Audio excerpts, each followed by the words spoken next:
Heyo, how's it going? Happy Wednesday. We are picking back up at chapter 11. We had started it last week, but my internet went out and could not get back up before I finished the chapter. So, just restarting the chapter. We didn't get that far in it anyways. Um, so last time we read chapter 10. And Yuri, Ash, uh, Sky were going to the uh, hidden uh, trying to think of how you would word it, ruins of an ancient faith, um, because they might know something. Uh, and on the way, a voice told Yuri, "No, you're not allowed here." And she fell out of the sky with Aju. Sky tried to save her, but Sky and Ash disappeared as she fell out of the sky. And Aju helped her come down and use some magic to disguise her, have her blend in with the people of the area, but could not disguise her uh, language. So they still heard her speak Japanese, but to them it's just a foreign language they don't know. She finds this city is much better off than the town that Ash came from, uh, and uh, she found a trying to remember the term, an Unbound, I think it was, story that was not taken back by the wheel but was no longer a story, basically. And had taken over a person, and Yuri realized how to use, on her own accord, realized how to use her glyph on her forehead to dispel the book and return it to the wheel. And she told the uh, police that were there because the Unbound was making a guy try to kill people. Uh, Told the police I'm a mage, basically, and they escort her to the ruins where Ash and Sky and Aju are. And it turns out that the order that protects the ruins had long ago put up a magical barrier to bar entry, which is what stopped her from coming in uh, by teleportation. And she is now at the inn with where Ash and a local doctor are. Sky's not in the room, and she has Aju on her. But chapter 11, Confessions. Yuri blushed bright red. She could feel the color rise in her cheeks. "What are you staring at?" Ash asked with a smirk. She ignored him. Yuri had eyes only for the handsome man in black sitting in front of her. She bent one knee slightly, gathered up the hem of her skirts, and curtsied like a ballerina. "My name's Yuri, and I am Latore. I'm a doctor here in the Abbey." She guessed that the handsome doctor was slightly younger than Ash. He was tall, with clear eyes that looked out from beneath thick black hair. "Please, be seated," he said, pulling out a chair for her. "I'm glad you made it here all right. We were worried." Yuri sat down in as ladylike a manner as she could manage. "We didn't have to worry. Aju was with her," Ash grumbled. He didn't seem to be in the best of moods. But Yuri found she didn't particularly care. "You pull your own weight out there, rat?" Aju stuck his nose out from Yuri's collar and bared his tiny teeth. "If you'd held on to me a little harder, we wouldn't have gotten separated in the first place." They started to argue, but Yuri didn't hear a word. I've never seen anyone this handsome. And not just handsome, but smart and kind and strong. Unconsciously, Yuri leaned forward, which is when she noticed Dr. Latorre had purple eyes, though much lighter than Sky's. She remembered how Sky had looked that one time, like violets blooming in the springtime sun. That's how the doctor's eyes looked right now. I heard you came from Tato. They are not fond of strangers in that town, nor do they get many travelers coming through. I hope your welcome there was not too unpleasant. Yuri shook her head dreamily, only lowering her eyes when she noticed the doctor beginning to blush. We were fine, she squeaked, her voice as high as Aju's. Never heard of an all-caste who has this much trouble. Ignoring Ash's remark, Yuri straightened out her skirts, lowered her eyes, and rested her hands on her knees. The kind person informed the town guardsmen, and as soon as they heard where it was I was heading, they arranged for a carriage. That wasn't kindness, Ash cut in. The people in Tato want nothing to do with the mountain or anyone associated with it. Not that the mountain was all that welcoming either, Haji squeaked back. You felt it too, didn't you? We hit a mage barrier on our way in. Knocked us right out of the sky, it did. And someone was shouting at us, telling us to stay away. Who was that? The wolf and the doctor exchanged glances. The kind smile faded from the doctor's face. Perhaps I should arrange a meeting, the doctor said to Ash. If time and circumstances allow, Ash replied. Very well, Dr. Latorre said, standing. We should go quickly, then.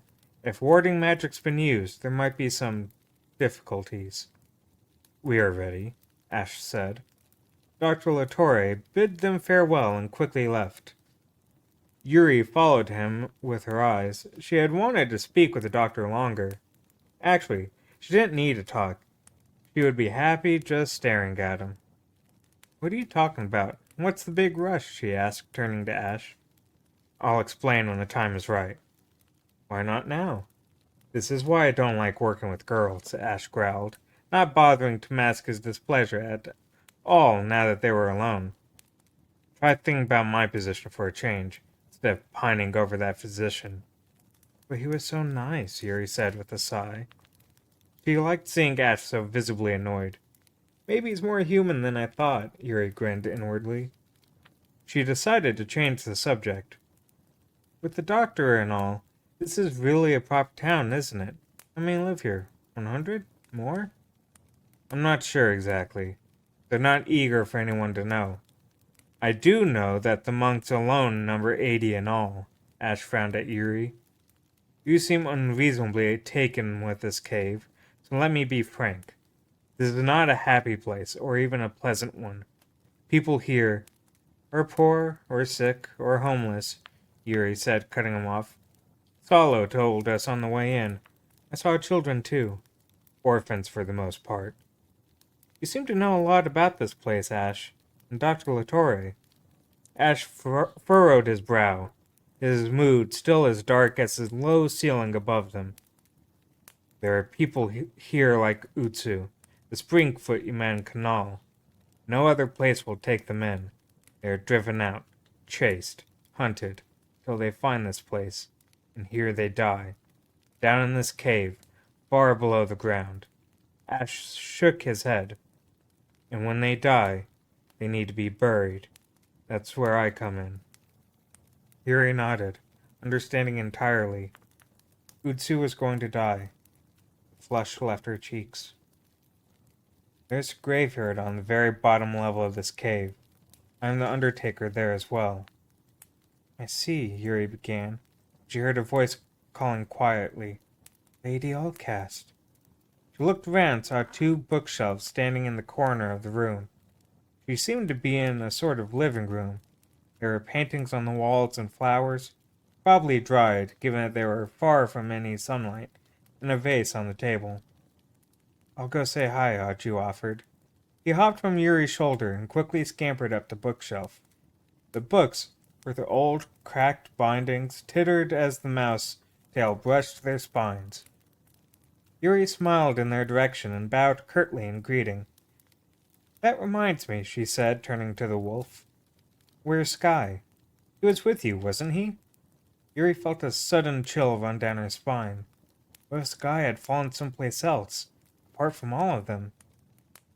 He'd be down in the infirmary, playing nurse, Ash told her, his tone as cold as it always was whenever he spoke of the nameless devout. Why does he have to be so mean to him all the time? He said he couldn't sit still. He was so worried about you. At first, he was determined to go searching for you himself. Salo had to stop him. Your servant gave the man no end of trouble. I'm sure Sky was very concerned. He's supposed to be, you know, Yuri stood. I'm going to go look for him. Where is this infirmary? Leave him be. We don't have time for... I'll be right back. Promise, Yuri shouted, dashing out the door. What's his problem? She wanted to see Sky as soon as she could.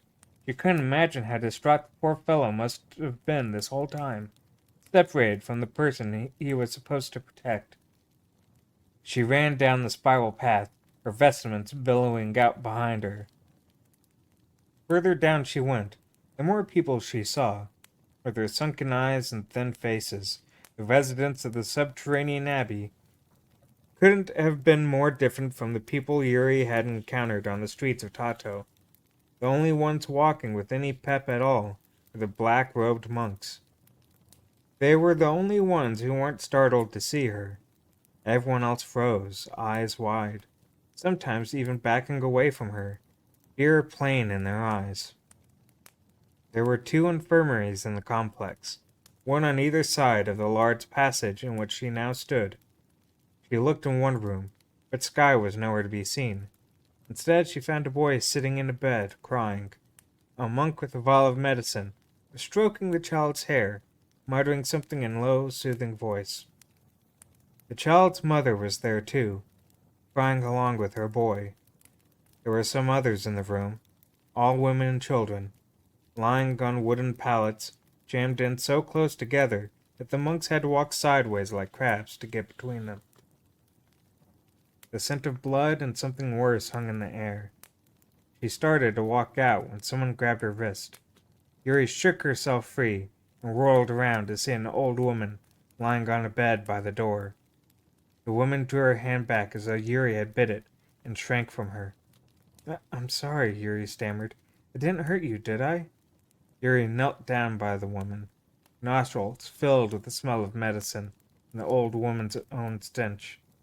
She was terribly frail and going bald. The little hair she had left was the purest white. One of her eyelids was closed, and a membrane the color of curdled milk obscured the other eye. Please help me, the old woman said, her tongue thick in her mouth. She had lost most of her teeth, and her lips were cracked and blistered. Swallowing the fear she felt, Yuri took the old woman's hand in her own. Please, don't get excited. You need to stay calm. We'll be all right. The doctor will be with you soon. Yuri fled. Outside, she leaned up against the corridor wall, putting a hand over her racing heart to keep it from beating out of her chest. Yuri gasped. The glyph on her forehead was warm, hot even. She hurriedly touched it and felt its heat slowly fade beneath her palm. Something has awakened it. Yuri lowered her palm in front of her and stared at it. She wondered if she could heal disease like it had healed the man possessed by the unattached back in Tato. Can you? She pressed her hand to her forehead again. There's no reaction from the glyph this time. Guess not. Or maybe I can, or I shouldn't. Is that why you're being quiet, glyph? Lady Yuri! The voice was Sky's. Yuri whirled around so fast she almost lost her balance. Sky was standing in the entrance of the small dwelling just behind her. His eyes and mouth were wide open. Sky spread his arms in greeting, and Yuri ran into them, shouting his name over and over. Sky received her, standing stiff as a board, completely unprepared for her enthusiasm. Yuri barreled into him, and they both toppled over with a loud crash on the floor. The sleeves of their black robes tangled. When she realized what she had done, Yuri shrieked and extricated herself. She scrambled to her feet, mortified. Sky, what are you doing? Sky sat on the ground, dazed. Are you all right? Lady Yuri. The devout's eyes regained their focus, and he picked himself up, but he did not stand. Instead, he crouched down on his knees and began to bow. I beg your forgiveness. I could not be with you. I have endangered the Allcast. The devout's bald head rubbed against the floor. Yuri stood there, flustered. People further down the corridor had stopped to stare at them. Behind her, one of the black-robed monks had come out of the infirmary to see what was the matter. Never mind that. Just get up. You don't have to bow to me like that, especially not here. She grabbed Sky's arms and managed to drag him to his knees. He seemed unwilling to stand, so she crouched down to his level and stared him in the eye. As you can see, I'm fine. Aju was with me the whole time. We had a bit of an adventure, actually. I'm glad we fell where we did.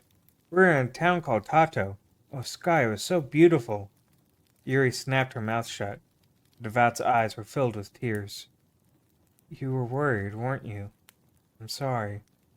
No, it is I who should apologize. I have failed you, Sky said. He touched a finger to his wet cheek and hurriedly turned away. He's crying. This empty nothing is crying. It's because he's not empty. He's not a nameless devout anymore. He has a name, and that's Sky. I'm not just imagining this. Yuri took Sky's hand. Then she realized something. Something so big she nearly yelped when it hit her. Sky, when I was down in Tato, you were here looking after these people, right? They told me you wanted to go look for me, but they stopped you. Sky nodded, his head hanging in shame. Yuri pointed at herself. That means you had a form, Sky, even though I wasn't nearby. You had a body. You could walk around and do things just like normal people, couldn't you? And everyone around you could see you. I'm right, aren't I? Sky's purple eyes went wide. His mouth gaped open again. Yuri's mouth was open too, and the two stared at each other like that for some time. Right? You are right. In a daze, the devout touched his own body, as though to make sure he was really there. See, you are not hollow anymore. You're a person again, Yuri declared loudly. Sky's experiences, while separate from Yuri, had to be proof of that. But Lady Yuri, you might not have been here, but the vestments were. Perhaps their power lent me form? What? No way. The vestments of protection are just tattered old rags if you take me out of them. Don't even think that. Yuri slapped Sky on his thin shoulder. The noise of the blow echoed down the hall. The devout winced. Maybe I hit him a little too hard. That bit about the vestments being tattered old rags might have been overdoing it too. Sorry, Sky. More than all that, though, Yuri is glad to be back with her friend again. She was glad that Sky was still okay. Her face was warm with excitement and embarrassment all mingled together. She thought she might cry. I think we're going to see the person Ash was telling us about. The one who might have information on how to find my brother. Yuri took Sky by the hand. Let's get back to the others. For the first time, she noticed a pleasant scent hovering around him. It smelled like incense. She looked up and noticed that it wasn't just Sky who smelled good. The thin blue smoke was drifting from the dwelling behind him, the one he had just stepped out of. Wait, weren't you helping in the infirmary, Sky? No, actually, Yuri stepped past him into the entranceway. The place was dimly lit, with only a few candles burning low in sconces on the wall. This isn't an infirmary. Yuri walked all the way in. It was a small room, carved out of the cavern wall. The walls and ceiling were all bare rock, hung with several paintings. Some of the larger ones had been too big to hang, so they sat leaning up against the walls. Yuri saw the smoke rising from a tall, round table in the center of the room. That's where the incense is burning. What is this place, an art gallery? What were you doing in here, Sky? Yuri asked as she slowly walked over to the table. The devout hesitated a moment at the entrance, then followed her inside. I was going to go back up to the others when I lost my way. Lost your way? This is right next door. Yuri was about to bring that up when another discovery pushed such thoughts out of her mind. She had gone close enough to see the paintings in the dim light, and she realized that they were all portraits. Yuri walked up to the largest of them, the one sitting directly across from the entrance.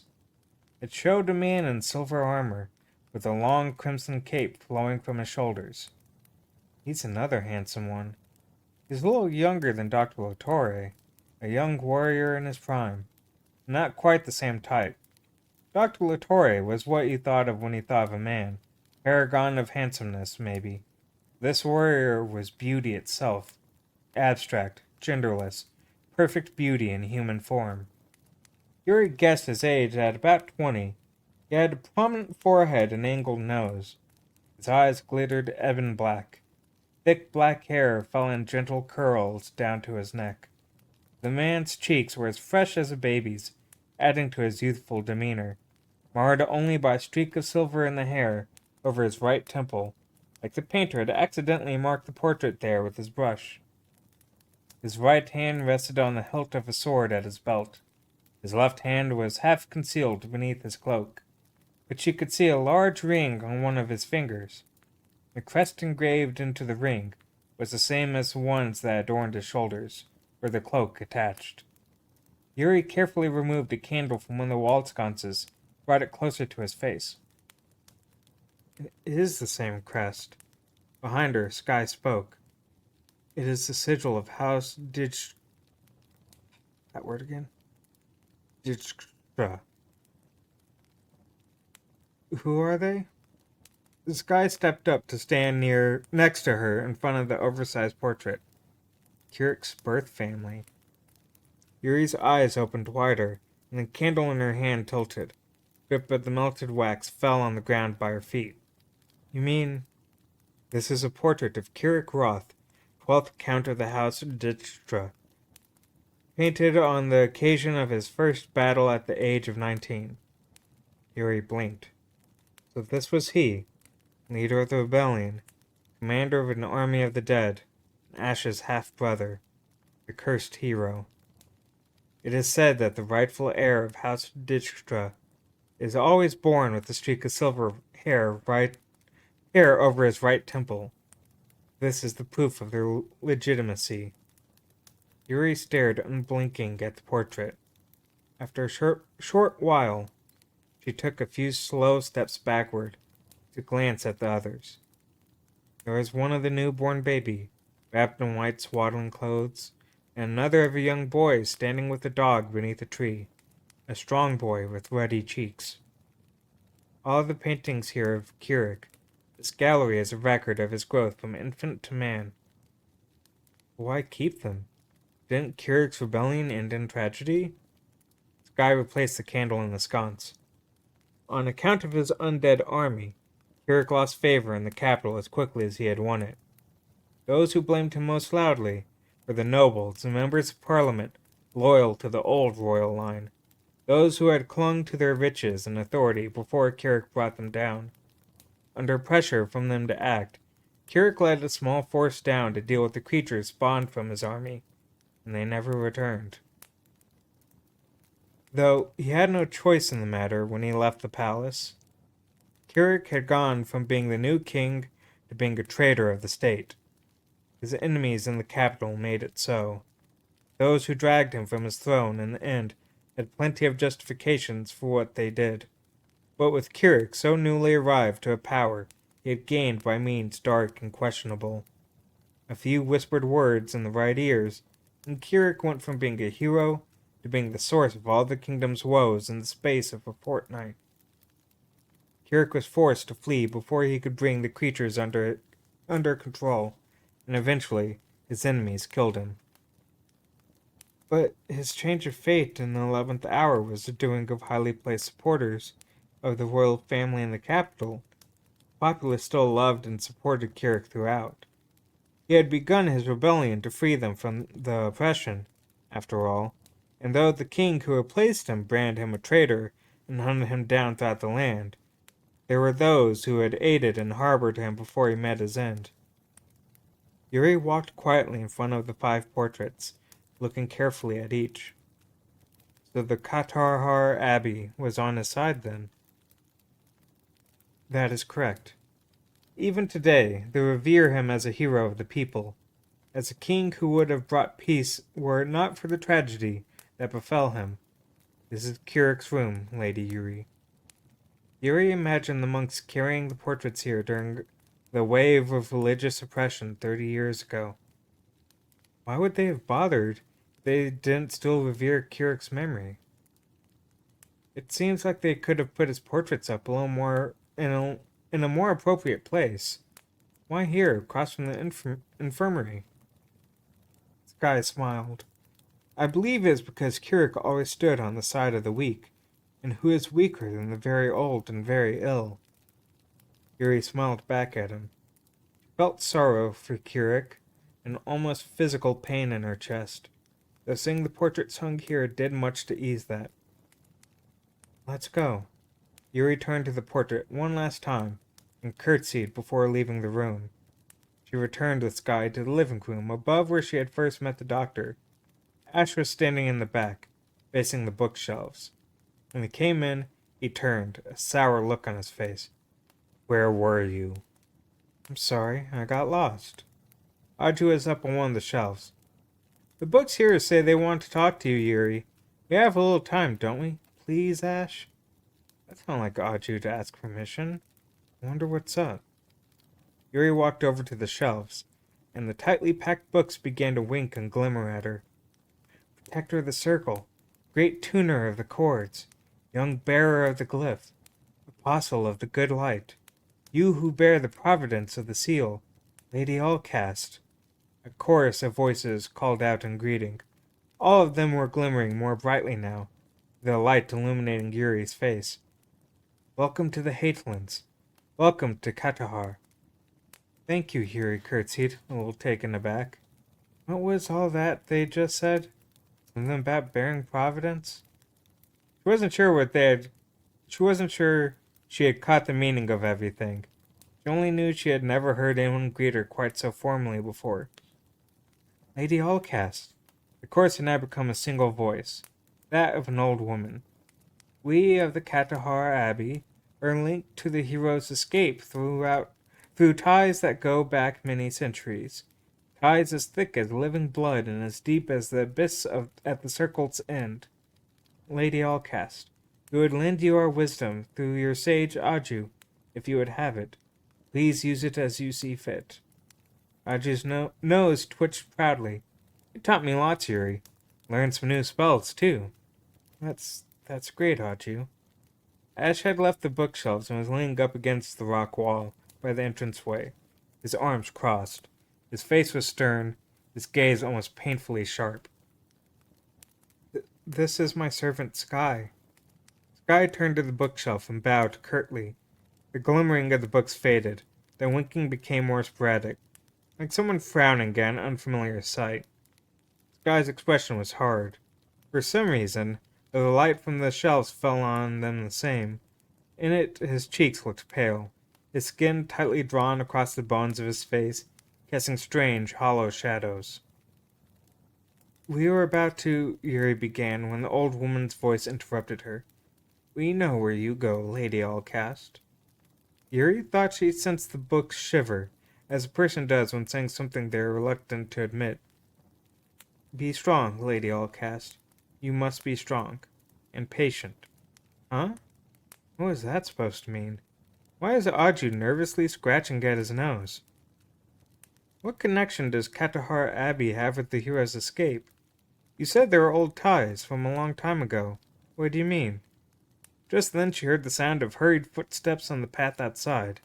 It was Dr. Latore. Are we all met? The doctor asked, striding into the room. He turned to Ash. He's calmer now. Says he won't try to run and hide, now that the time's come. How generous of him, Ash said, standing up from the wall. We're off, Yuri. Time for your audience, he said. Ash was brimming with energy. By comparison, Dr. Latore looked positively dejected. He stood with his shoulders slumped, staring blankly toward the back of the room. Am I going to meet the person with information about my brother? That's right. Try to keep up for once, the wolf growled as he strode toward the doorway. Yuri stepped away from the bookshelves, trying to figure out what was going on. Why was everything so mysterious all of a sudden? Why wasn't anyone telling her anything? Do I know everything I need to know? She asked the room. If there's something else, you think you could tell me now? Please? Yuri ran her fingers along the spines of the books on the shelf. Aju hopped lightly on her shoulder. Don't worry, Yuri. They told me everything we'll need. Let's just get going. You know what's going on too, don't you? Tell me. You'll see for yourself soon enough. I think that's better than me telling you anyway. The more she heard, the more confused she became, and afraid. I'm afraid. I'm really afraid.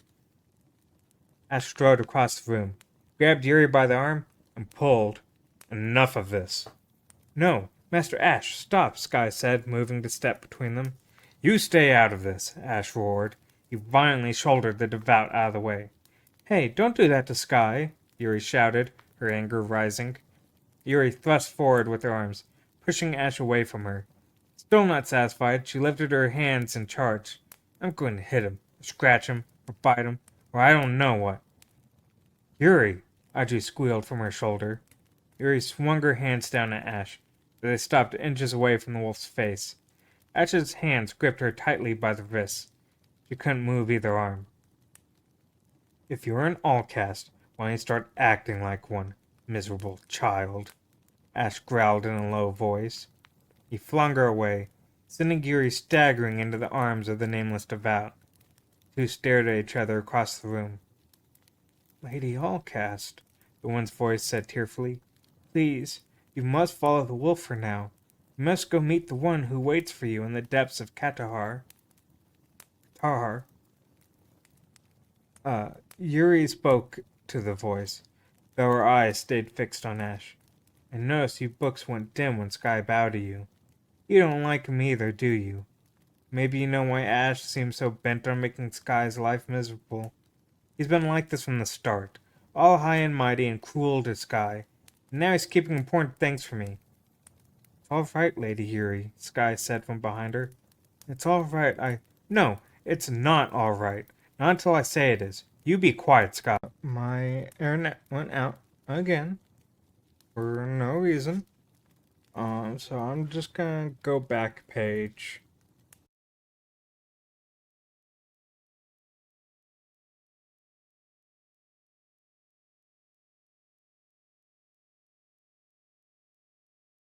Okay.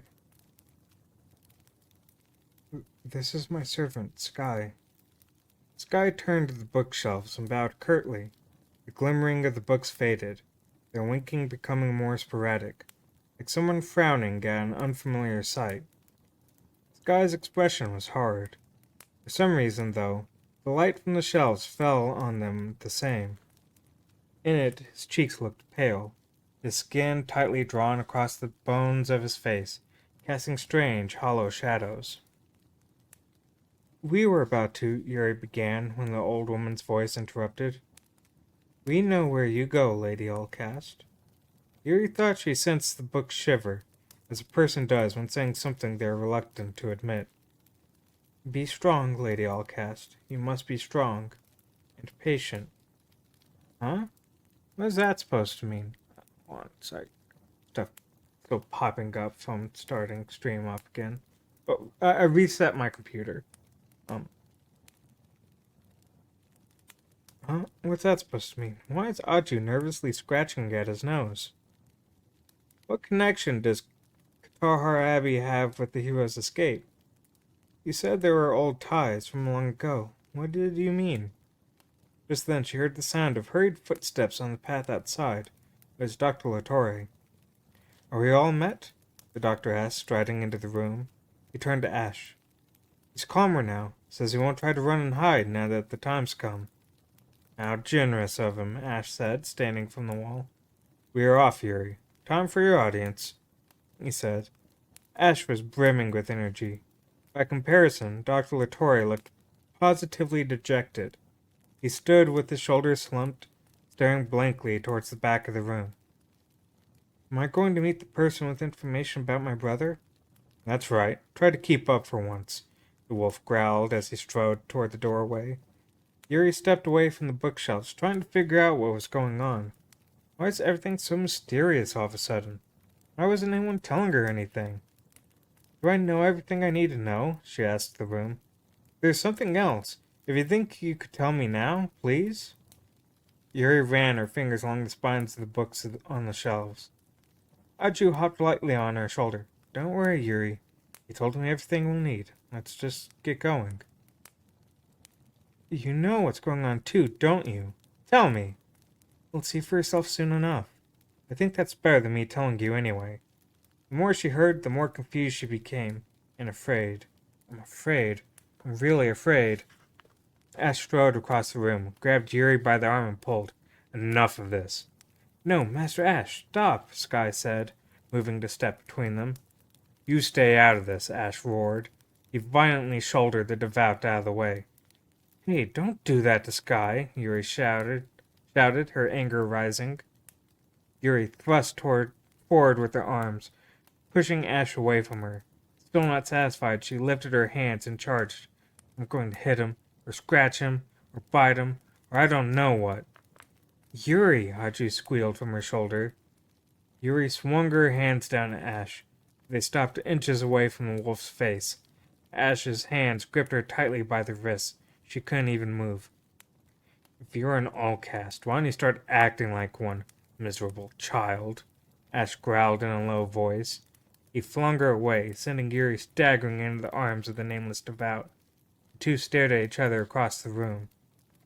Lady Allcast, the woman's voice said tearfully. Please, you must follow the wolf for now. You must go meet the one who waits for you in the depths of Katahar. Yuri spoke to the voice, though her eyes stayed fixed on Ash.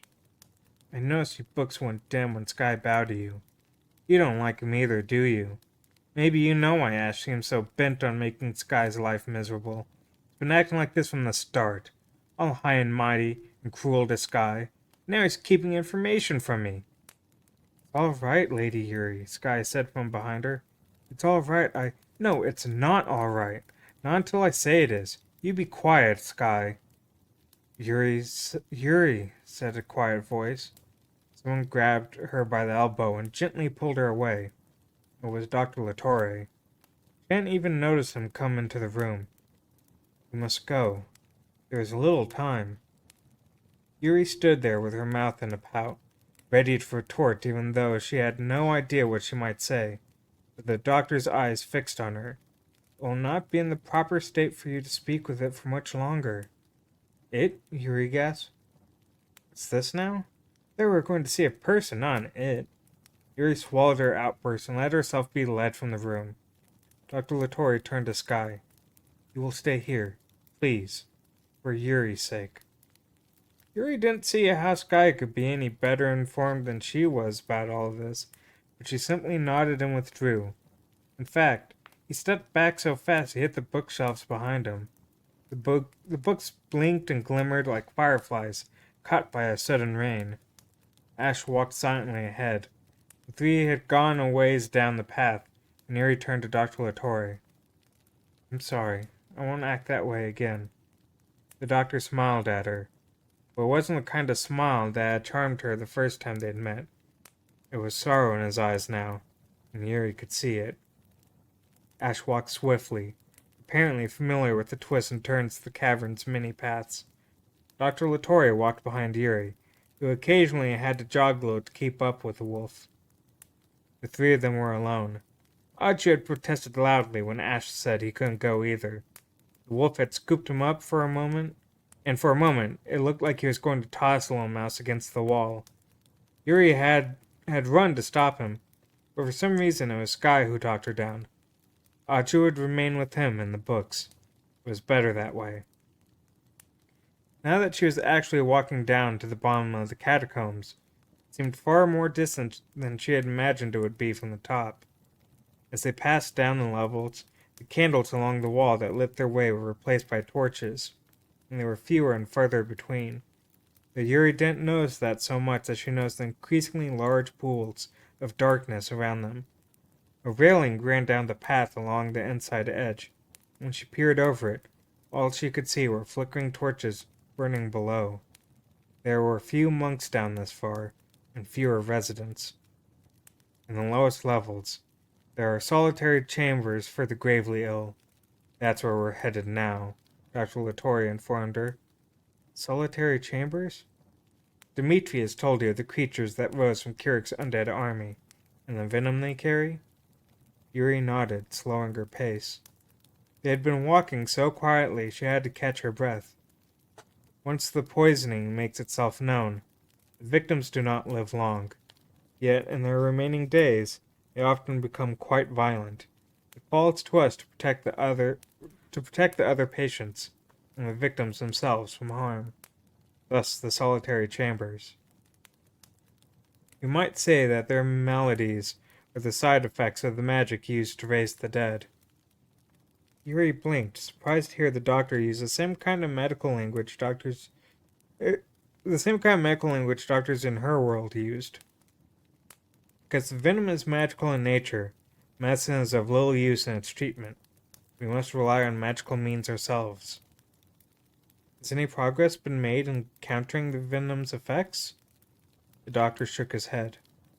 Once men have set their hearts on a path, they can be very passionate about making progress. But should their direction change, or the need arise to backtrack, they find themselves far less prepared than they were before. Yuri thought she understood what he meant. Even if they did find a way to cure the venom's effects now, it would be of little benefit to the royal house or the nobles. I'm sure things work the same in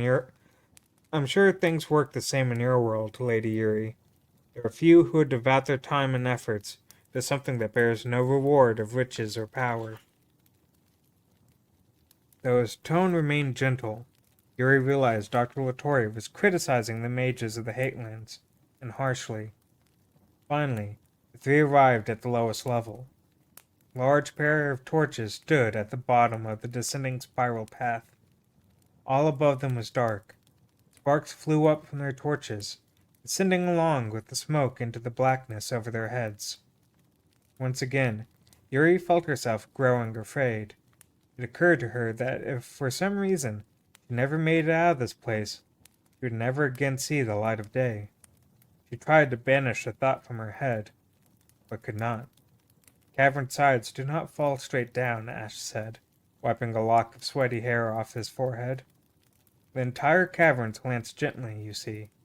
Perhaps you noticed it on the way down? She hadn't. Yuri shook her head. To use a metaphor you might understand, think of it as an ant colony. It did seem to fit with what she had seen. The countless side passages and innumerable rooms. It was a bit like a giant ant colony. She had seen a picture of one in her biology class. Which would show her respect to the monks of Katahar and make this place livable for men, no matter how dark it was, how stifling the air. These caves are homes now thanks to their work. They may be underground, because there's no underworld. For many people, this is the only place they can live a free life. The only place they are safe. Don't look so glum, Ash concluded. You do a disservice to the glyph upon your forehead. Ash smiled wryly, and Yuri understood he was trying to cheer her up in his own way. She lightly touched her fingers to her mark. For a brief moment, it flashed white in the darkness. She felt a faint warmth beneath her fingers. It was a vote of confidence. The glyph was urging her onward. In the place where we now go, you may see and hear things that surprise you, and terrify you. But you must not despair, you understand? Remember that the people who live here have come here of their own free will, Lady Yuri. Yuri nodded, and Dr. Latore stepped forward, removing a large ring of keys from beneath his cloak. The ring was silver, keys on it too numerous for her to count. It looked heavy. This way. He walked toward a wide opening in one of the rock walls. A tunnel led from there, its entrance barred by an iron gate. Dr. Latore turned his key in the large lock. A small section of bars opened outward. Please, watch your step. There were no side passages in this tunnel. Holes in the wall opened directly into small rooms. Each of the openings was barred by an iron gate similar to the one at the entrance. The torches from the cavern outside were gone. The main source of light here came from candles stuck directly onto bent nails that protruded from the rock face. Tiers of wax ran down the walls beneath each of them, all the way down to the floor, in the passage where they formed white misshapen lumps. It was cold down here. A layer of chill air drifted along by our feet. All the rooms they passed were empty. Save for some crude wooden sleeping pallets, there were no occupants. We have our hands full with one special guest at the moment. All the other patients have been moving to higher levels. Keys in hand, Dr. Latorre took the lead. They walked a bit further, till they came to another iron gate blocking the passage ahead. He opened it. Beyond that was another gate. So that's why he needs all those keys. I wonder why they need all these gates. Yuri felt herself tense. Her feet were moving more slowly now. Fear made her breath come in shallow gulps. She wished Sky had come. She wished Aju was there to make wisecracks and cheer her up. Do not be afraid, Dr. Latorre said, looking over his shoulders at Yuri. There is no one here you need to fear, Lady Yuri. Just then, a heavy creaking sound came from further inside the cavern. It was the kind of sound you might hear when pushing open an old door with broken, rust-covered hinges. With the sound a coffin lid might make when opened for the first time in 100 years. The three stopped in their tracks. Yuri shivered as a sudden realization hit her. It's not a sound, it's a voice. A chill ran down her spine. She turned and fled. Can't take it. Need to get out of this place. I can't stay here, not for another moment. She slammed into the iron portcullis behind them, her entire body fumbling clumsily for the handle to the smaller door. Her knees buckled. Cold sweat streaked down her back. Her eyes filled with tears. Lady Yuri, Dr. Latorre was calling to her. Yuri didn't care. Nothing I need to fear, my foot. Again, the voice drifted from the cavern ahead. This time it was louder. She could make it out more clearly. It sounded like someone, or really something, groaning. Yuri finally managed to open the small doorway in the gate. She crouched down. It still managed to hit her head as she stumbled through the other side. She heard the voice groan a third time, sound echoing off the ceiling and walls in the narrow tunnel, chasing after her. Yuri. Yuri froze. Yuri. That rasping voice in the depths of the cave was calling out to her. Gripping the bars of the gate, Yuri looked up. She could easily imagine how she might look, like a ghost, all the color drained from her features. If a real ghost saw me, I'd probably scare to death. Again. I'm sorry, Yuri. Yuri stopped breathing, her mouth open. The chill air of the cavern stabbed at her throat. She began to cough, doubling over with the exertion. Dr. Latorre walked back to her and patted her gently on the back. He wants to meet you. No, he has to meet you. He's been steeling himself for this just as you have, Ash said. He even apologized for knocking us out of the sky with that barrier. Yuri clung to him, standing up with his support. A tear streaked down her cheek. You mean he's the one that told me to stay away? Ash nodded. Dr. Latorre kept patting her on the back, trying to rub out the chills. Is it my brother? A strange mixture of hope and fear froze the question in her throat, before she could even form it, but Ash seemed to understand all the same. No, the wolf said calmly. It is not your brother. Dr. Latorre shook his head. The lump in Yuri's throat unfroze, and she felt like she could move again. This is just a clue to guide you along your path, Yuri. He is not Hiroki Murasaki, nor his remains. I've said this many times. Ash's voice dropped lower and became even more stern. You need to learn how to listen better to others. As you are now, you hear nothing and think less. You're drowning in your own emotions. You toss you this way and that, like a leaf in the wind. It would have been an unfair criticism of an elementary school girl, but Yuri wasn't a little girl anymore. She lowered her head and let him speak. I'm sorry. Yuri passed through the gate and returned to stand next to the wolf, her head hanging. Dr. Latorre's large, warm hand touched Yuri's shoulder. The voice moaned her name again, louder than before. She could make out the word more clearly this time. Crying, she thought. Whatever it isn't here in this cavern of its own free will. It's crying. Yuri strained her eyes and looked through the darkness there beneath the earth, the treacherously flickering candle her only source of light. The voice was still crying in short, wet sobs. Yuri felt another emotion enter her now, along the same pathway now thawed, that had kept her from asking her question aloud by the gate. It was an emotion she could not name, or well express. It filled her chest and stabbed at her heart. Pity you. Yuri walked deeper into the cavern. Dr. Latorre lifted an eyebrow and followed after her. They came to another gate, and he stepped ahead, unlocking a padlock the size of a child's fist to open it. This is the last lock I will open. There's one more gate beyond, but it remains closed. Yuri went to the gate.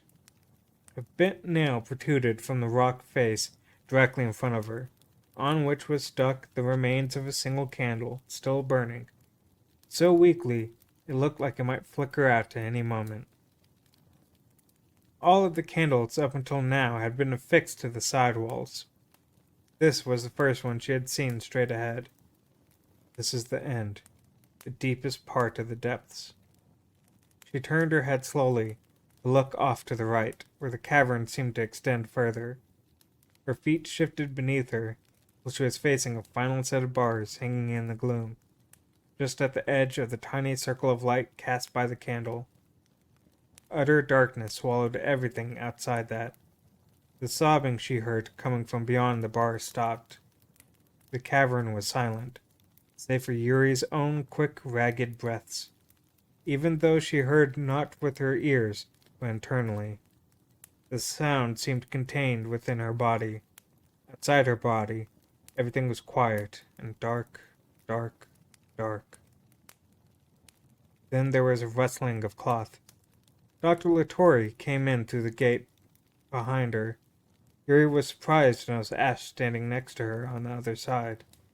She hadn't seen him come through, and he made no sound. He was like an image with no physical presence, a hologram. Golg, Ash called through the bars in front of them. I brought her. Did the darkness just shift, or am I seeing things? Ash chuckled. Actually, I take that back. She came here by herself. Came here to see you. She wants to know where her brother's gone. Stop making things difficult and talk to her. Now she was sure the darkness was moving. Yuri squinted and was able to make out a vague outline. Whatever it was huge. Golg, Ash called out again. He sighed. Weep here for another century if you like. Nothing will be resolved. Nothing new will begin. It's your best chance to atone for what you've done. Miss that moment, you will never be saved. Not for an eternity. You know that. From some place near the floor came the sound of something wet sliding across the stone. A memory rose in Yuri's mind, jarringly out of place. Her mother was washing the whole family's blankets. She did it once every year, using a special detergent for wool and lots of fabric softener. Yuri had helped her. It was hard keeping the blankets from falling on the ground. It had taken both of them just to pull things out of the washing machine. Master Golg, Dr. Latorre joined Ash. Please. Perhaps he objects to his new name, Ash remarked, a sharpness to his voice. We could call you by your original name, Ichiro Minochi. Yuri's eyes went wide. She took a step back. Behind her, The candle on the wall sizzled, sending up a plume of inky smoke.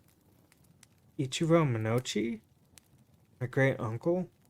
The one who owned the cottage in the mountains?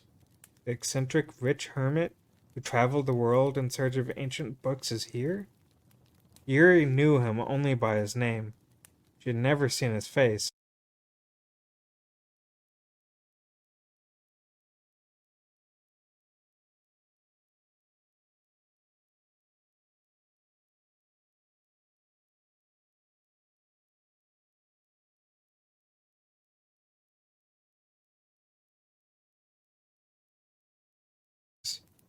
Appeared so quickly and so low to the ground, at the height of Yuri's knees. Yuri gasped and practically jumped out of her skin. She could see his face clearly from the hairline down. It was that of an old man, Japanese, with streaks of white in his eyebrows. His cheeks were sunken, the skin dry. The flesh below his drooping eyes and around his mouth was torn and scarred. But his eyes were the bright eyes of a boy in his 10th summer, looking up at a cotton candy cloud scudding through a blue sky. Red veins ran through the bloodshot whites. It was his pupils that were the islands of youth, floating amidst an aged face. Tears began to streak down his thin cheeks, leaving his skin red and sore where they passed. Great uncle? Yuri called out. The old man's face fell even closer to the floor, his eyes cast downward in shame. You're really Ichiro Minochi? Yuri said. I'm Yuriko, your brother's granddaughter. Yuri took a step forward, then hunched over to get nearer to the face. She reached out a hand and her fingers touched the bars in front of her. She grabbed one. Then she knelt even lower. She had to in order to look Minochi in the eye. I'd heard that you were dead. They said you died in France. But you left our region and came here to the Hatelands. Why? I've been to the cottage, and your reading room. You're just like you left them. Minochi receded into the cavern. The darkness swallowed his face. There came another sound like something heavy and wet scraping across the floor. The tiny choking sound of a man holding back sobs. Yuri pressed her forehead to the bars. I know that you had the Book of Elam. After you disappeared, my family visited your cottage in the mountains, and we found the reading room. That's where my brother found the book. The hero got him, Mr. Minochi. My brother became the last vessel. Yuri heard more weeping from the darkness, coming from a spot just above the floor. The sound seemed to creep along the bottom of the cavern, wrapping itself around her ankles, traveling up her legs, then her entire body to her ears. I'm looking for my brother. Ash said he might have some information that would help me find him. That's why I'm here. Please, Yuri said, lowering herself so she was now laying on the floor.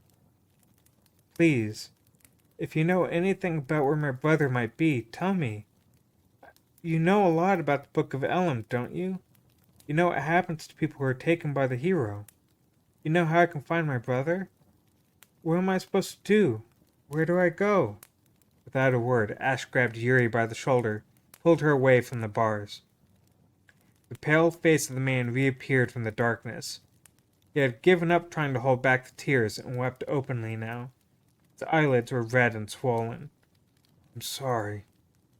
Dry lips opened and he spoke. His face floated closer to Yuri, and quickly drew away. Yuri smelled something in the air, a musty, raw stench. What is that? His breath? It smelled like the old fishing net wrapped around a rotting post at the center of a dock she had discovered on a trip with her parents to the aquarium the summer before. It had been so dirty and smelly that even when her father told her what it was, she didn't dare go near it. She had been convinced that Bayonet was a sea monster, up from the depths of the ocean to sneak onto shore for a bit of sun. Forgive me, Minochi was saying, bowing his head over and over. Yuri caught a glimpse of something above the face. What was that? It looked like hair growing out in a bundle from the top of his head. It was jet black, a stark contrast to the peppered eyebrows on his face.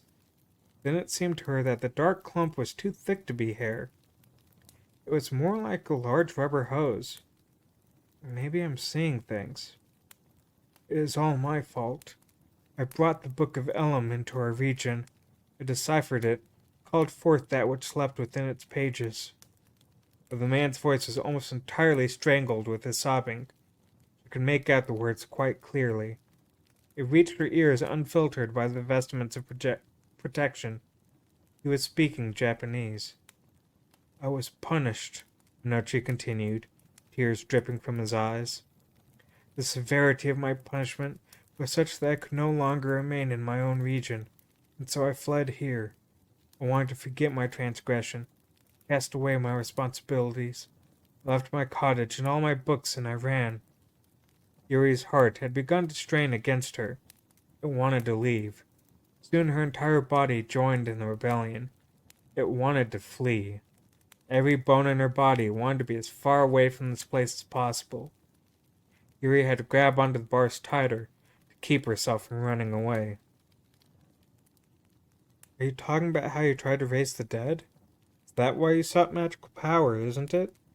The weathered, pale face nodded. And that's why you wanted a record of Kurik's life? Because of the clues it might contain in the spells he used? Minochi's face, still twisted in grief, shifted from one side of his enclosure to the other. Yuri watched it move, but couldn't comprehend what was happening. His face slid about 6 feet to the left, maintaining an even height of a foot or so off the floor.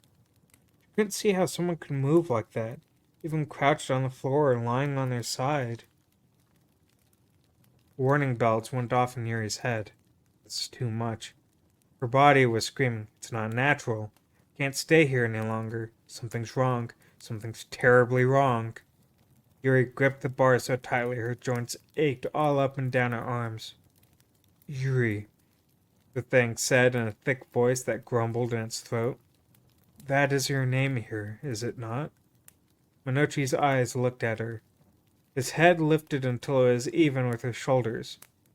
It is my fault for bringing the Book of Elam to your brother. My fault that he became the last vessel. I cannot apologize to you enough. You have the right to blame me. Take my very life for what I've done to your family. Yuri was speechless. Even in the weak candlelight that seemed so ineffectual against the concentrated darkness of the cavern, her eyes were beginning to adjust. She was starting to see more beyond the bars, whether she wanted to or not. The outline of Ichiro Minochi's body came into view, on the other side of the gate. Yuri didn't even have to strain to see it now. He was enormous, large enough to fill the entirety of his solitary cell, and he wasn't human. That's enough of your model and prattle, Ash said from somewhere above Yuri's head. His tone was even and devoid of emotion. If you want to die so badly, take your own life. Ash grabbed Yuri by the arm then, lifted her to her feet, pulled her away from Minochi. Yuri's fingers still clung to the bars. They were frozen, hooked around the metal like claws. She had never felt so terrified before. I can't even move. Just tell us one thing before you die, Ash was saying. Where is the hero? You of all people should know, after the power you drew from the Book of Elam. Ichiro Minochi's pale face looked down at the floor. She could see him even more clearly now. The thick strands growing from the top of his head weren't hair. They looked like tubes of rubber, shining darkly, with many jointed segments along their length. When the tubes bent, they made a faint rattling noise, like a beetle walking across a crisp sheet of paper. If the hero used the Book of Elam, it's a key to escape. Minochi was talking. Yuri now realized that what had sounded at first like a rasp or a tremble in his voice was just noise resulting from an inhuman physiology.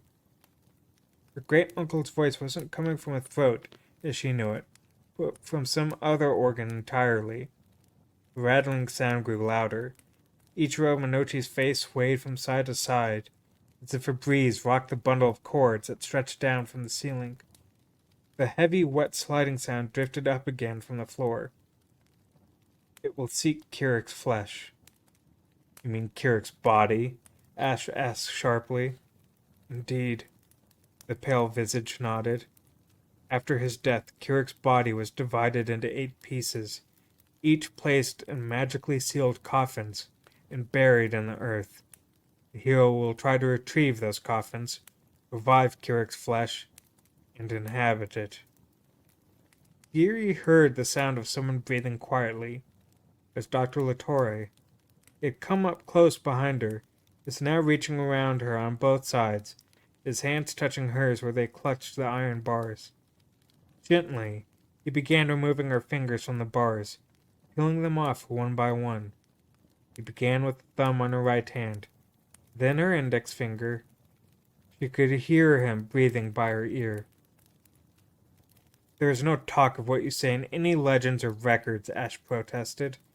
What the legends do say is that Kirik died in battle. His remains were tossed together with those of 100 other soldiers. He doesn't even have a grave. For the first time, Ichiro Minochi laughed. Yet what I have told you, I have had from Kirik himself. His spirit still resides in the Book of Elam. You know, it spoke to me.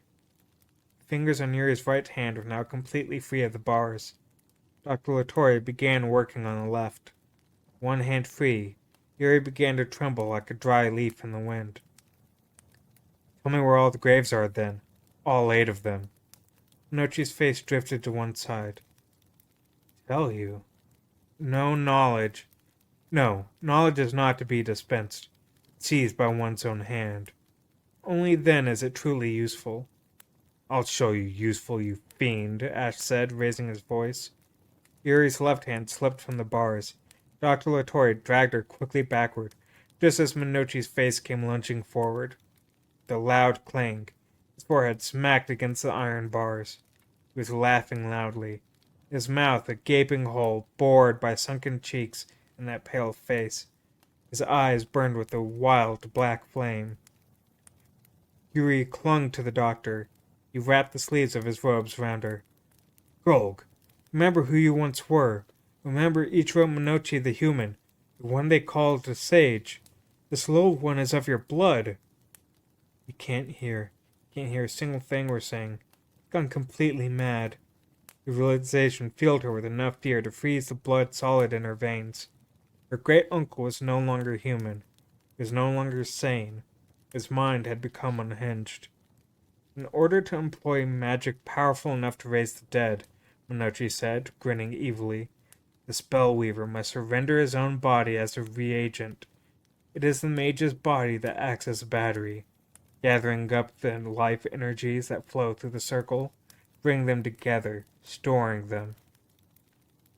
Life energies are the energies of chaos, he continued, beginning to ramble. It is the raw primal force. The more one gathers, the greater the pressure one must face.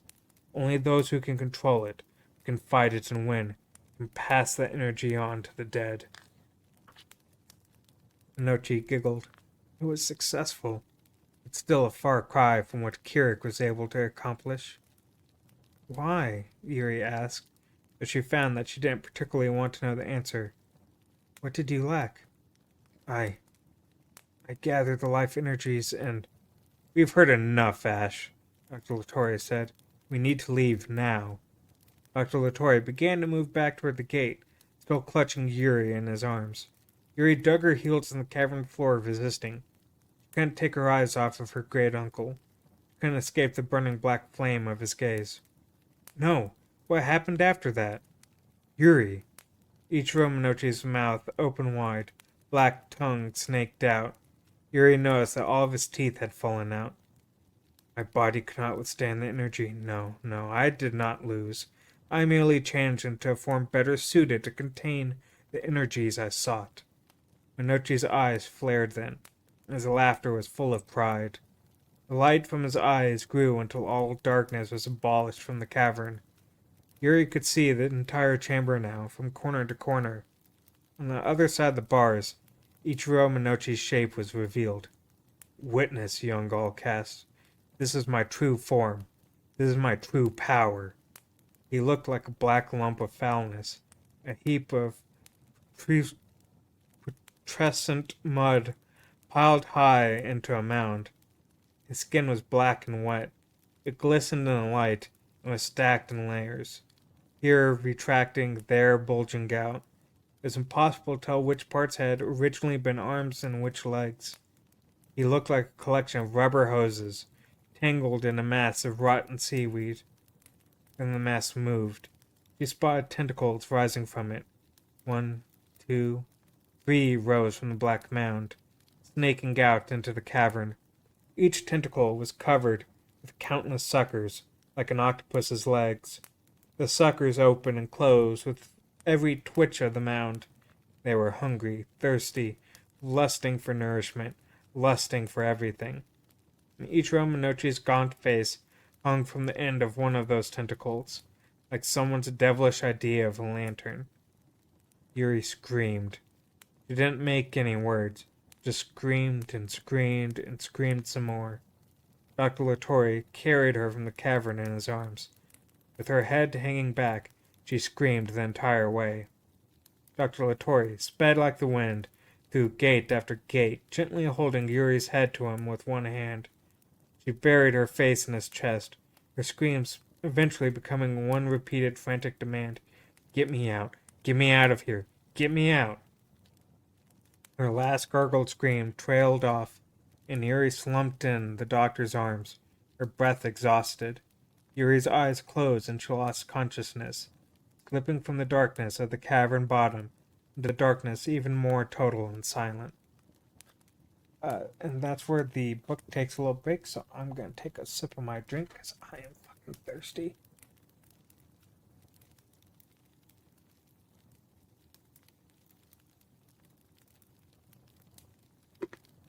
Gonna be honest with you, did not expect Ichiro Minochi.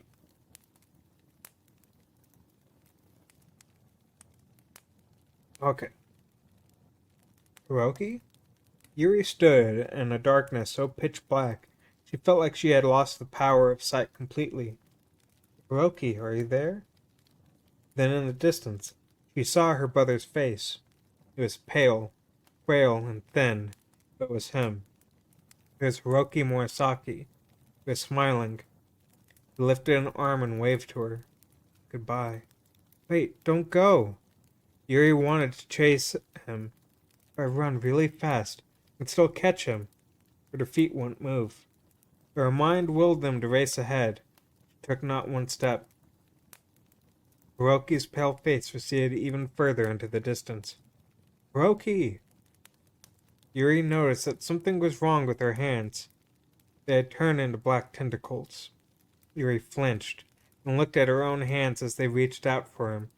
They were transforming into something longer, something sleeker, glistening black. No! Yuri shouted, leaping from her dream back into reality. She was sitting up in bed, a blanket falling from her. In front of her stood not Hiroki, but Sky. His purple eyes met hers. Yuri's entire body was tense. The cold sweat ran in rivulets down her skin. She noticed her bed felt unusually hard. She looked again and found that she was amongst the rubble of the Katahar Abbey ruins. She had been lying not on a bed, but on top of a fallen square pillar. Lady Yuri! Sky stood up from where he had been squatting next to the pillar and reached out a hand to support her. Yuri shrank away. Sky stepped back in surprise, his open arms hanging stupidly in the air for a moment before he thought to cross them at his chest. Yuri felt something cool on her neck. It was wet. I've been crying. It's so cold here. The blue sky stretched above Yuri's head. White clouds drifted off to somewhere along the horizon, their bellies pink with the late afternoon sun. Yuri took a deep breath. The cool, clear air filled her lungs. The rhythm of her swiftly beating heart began to slow. She took another breath, deeper this time. She coughed. With every inhale, Her breath came easier to her. Yuri, it's us. That's Aji's voice. Where are you? She spotted him on Sky's shoulder. He crinkled his nose and shook his whiskers in the air. Mind if I come over? You aren't going to flinch and knock me off, right? Aju's ears and the tip of his nose were red in the chill air. Sky hugged his arms and his shoulders against the cold. Both of you, come here. You too, Sky. Yuri reached out her arms. Aju jumped to her and she slipped him inside her collar. She took Sky by the hand and pulled him close, hugging him. I'm sorry. So sorry. I'm all right now. Yuri began to cry. She cried and cried, while her friends watched and waited. She was done. Yuri wiped her face with a handkerchief and caught her breath. Someone appeared at the cavern entrance in the rubble. Dr. Latore in his black robes. He was carrying a large copper cup from which a plume of steam was rising. You're awake. That's good. You should drink this. The drink had a sweet fragrance to it. Yuri took a sip, and her throat sang with relief. Try touching the glyph on your forehead, Dr. Latore said, tapping his own forehead with one finger. Should be able to cure you as well as it does your allies. Hopefully we'll be able to mend what damage your vestments could not protect you from. Yuri did as instructed, and immediately felt a warmth coming from the mark. The warmth traveled through her body, filling her limbs and making her skin glow down to every last pore. She felt the strength return to her as the warmth faded. You see, the Lady Alcest has no need of a doctor. Dr. Latore smiled. Yuri smiled back, then turned to her friends. Ash is going to chew me out for being a crybaby. Ash? Dr. Latore asked, lifting an eyebrow. Oh, you mean Dimitri. The doctor swept back his robes and sat down at Yuri's feet. The sun had begun to dip toward the horizon, but it was still bright outside. Even out here, in the light of day, Dr. Latore proved remarkably handsome. Please do not be angry with him for bringing you to meet Golg, the creature who was once Ichiro Minochi. Yuri nodded, gripping her cup tightly in both hands. Or with me for not stopping him, he added quickly. No problem, Doctor. I'm afraid Ash needed you to open your eyes, so he used the most direct way possible. Yuri nodded again silently. He wanted you to understand that, even should you find your brother and be reunited, that your finding him might not make your brother happy. Yuri felt Aju's furry body rubbing her neck beneath her collar. I understand, I think. That is, thought I understood before, and now I really get it. A chill breeze stirred, ruffling the doctor's thick hair. Ash has gone in search of Kirik's whereabouts. There are many records of Kirik's life and rumors about him, even more regarding his death, yet very little truth. I feel it will take him some time to find anything of value. The history books of the Hatelens aren't any help? Not really. Most were rewritten by those who want Kirik dead, such as it always is with history. Yuri wondered if the Weaver who created the Hatelens wanted it that way. Wouldn't the Weaver be on Kirik's side? Would she want the true account of his life told?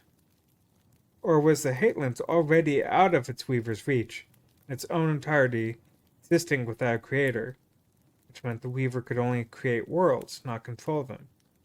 How useless is that? Dr. Latore looked kindly at Sky where he stood by Yuri, acting as a human shield against the wind. You came from the Nameless Land, did you not? Sky's purple eyes flashed, and he looked down like a nervous schoolgirl. He hadn't expected the doctor to address him directly.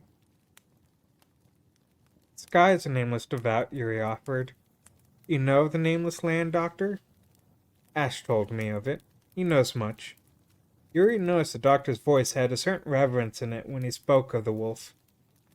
This is how I know that the world in which I live is a created one. How do you feel? Yuri removed her hand from her forehead. She felt infinitely more settled now, and her pulse was steady. It seemed that not only her physical strength, but the vitality of her spirit, too, had been restored. Though, the doctor continued, I sometimes wish that our Weaver had made the Hatelands a slightly more peaceful and livable place. Dr. Latorre squinted up at the clouds above them. Yet I'm still thankful that I have been given a life here. That, despite the Hateland's dark history. Eerie, have you ever wondered if the world in which you live was not created by someone? Yes, but our world, the source and center of the circle, yes, I have heard. But might there not be one Weaver as with my world, but many Weavers, that at this very moment continue to spin their countless stories, continuing the creation of your world? Yuri blinked. Oh, you mean they're maintaining the circle by creating new stories? Yes, for better or for worse. Latorre placed a hand on Yuri's shoulder. You are one of those weavers, Yuri. You may not be an author or historian, nor an artist, yet there are merely differences in role and standing. Simply by living, we all create our own story. Even me? Yes, Dr. Latorre nodded deeply, and turned again to Sky. Is why it is not only the weavers who bear sin, nor just the nameless devout. We are all sinners of a kind. By simply living we sin. We have no other means to live. The doctor stared directly at Sky, and the devout averted his eyes. Aju squeaked lightly as though he were about to say something to change the topic and lighten the mood.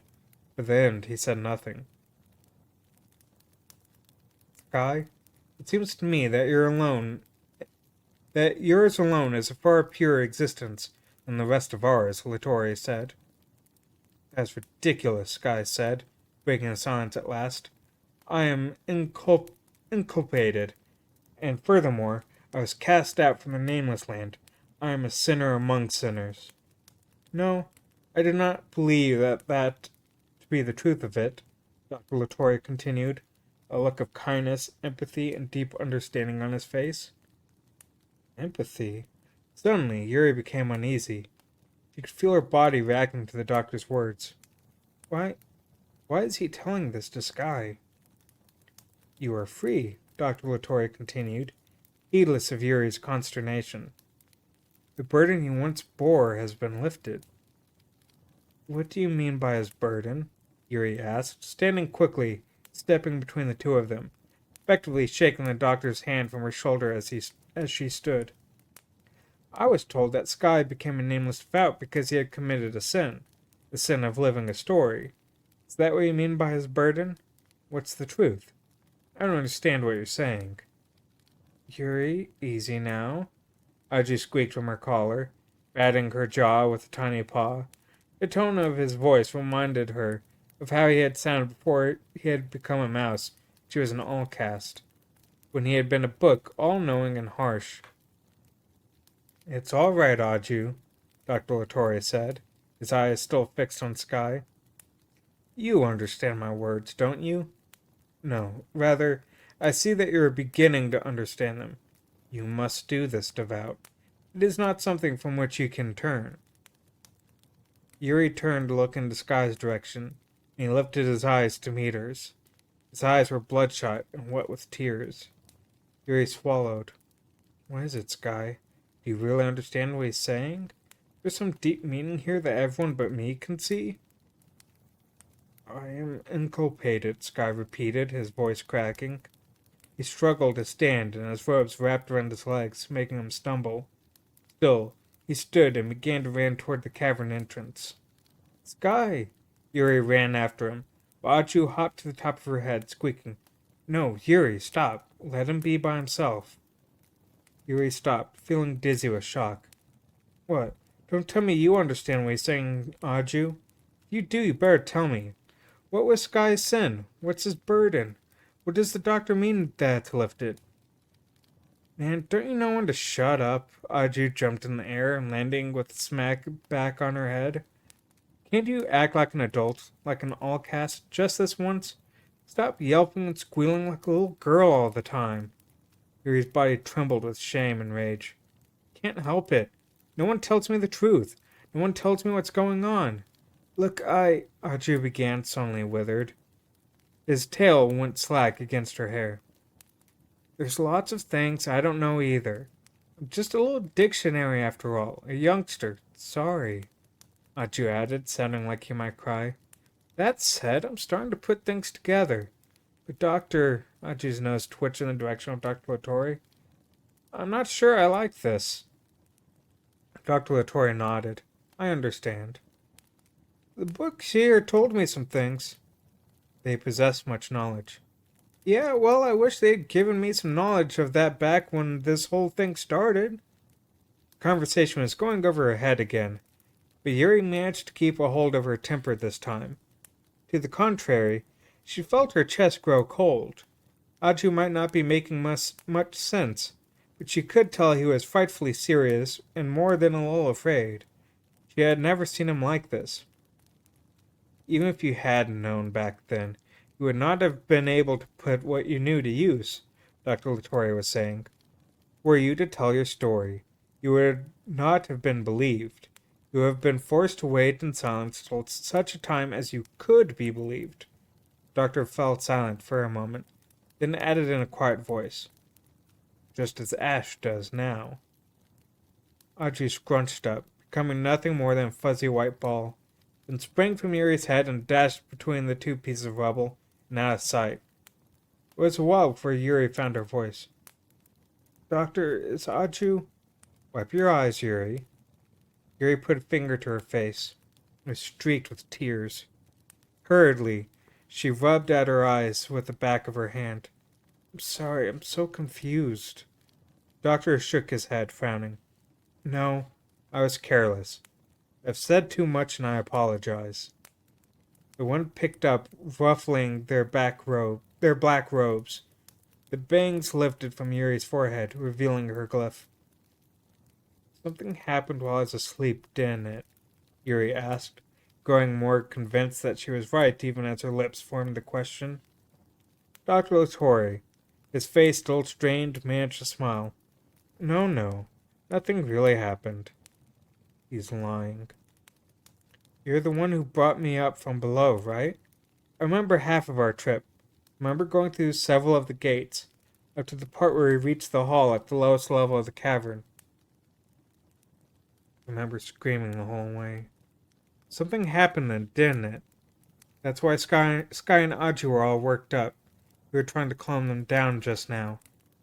Yuri wanted to fall to the ground right there and beg him to tell her what had happened. She wanted him to reach out and yank the veil from her eyes. What made all this so maddening, so that even though everything was wrapped in mysteries, she had caught glimpses of the truth. She wanted to see more. She felt like she had just tried a little harder. If she could just take that first step, she would be able to unravel everything. The answer was right there in front of her, only she could see it. Yuri. I know you aren't telling me out of kindness, Doctor. Don't have Ash's cruel streak. Tell me, what happened? Yuri put her hand on the doctor's black sleeve, tightening her fingers around his wrist. And she heard a loud thunk, and her feet seemed to lift beneath her. An earthquake? Yuri jumped. Dr. Latorre braced himself, putting his arms protectively around her. Another tremor passed through the ground. Dust drifted up from the rubble. Part of one of the fallen pillars split away and fell to the ground, right beside Yuri and Dr. Latorre. Together, they looked up at the sky. That's the end of chapter 11. Hold on, give me just a second. I need to take some more sips and whatnot. And clear my nose, apparently.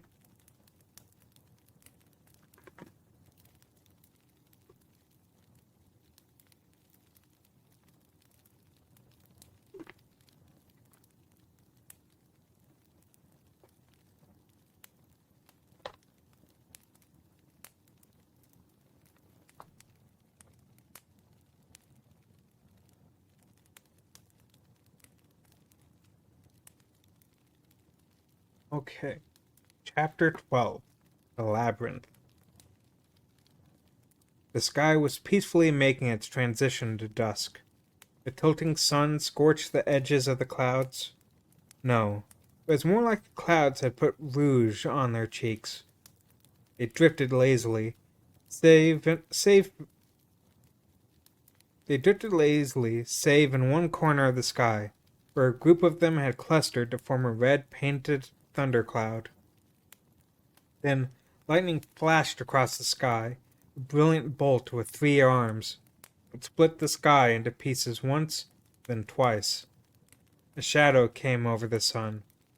To Yuri's eyes, it looked like the sun had slipped into a lightning-rent crack in the sky. When the lightning flashed a third time, she saw the sun still hung in the sky, except where it had been a golden orb before, it now shone pitch black. Thunder rumbled so loudly, it seemed like the world might split in two. With each shattering roar, the sky fragmented further, till Yuri thought it might fall down from the firmament above onto her head, and she instinctively lifted her arms to protect herself. Dr. Latorre stood on unsteady legs, took 1 or 2 steps away from the pillar upon which they had been sitting. His eyes were fixed on the far horizon. He took another several steps forward, as though drawn by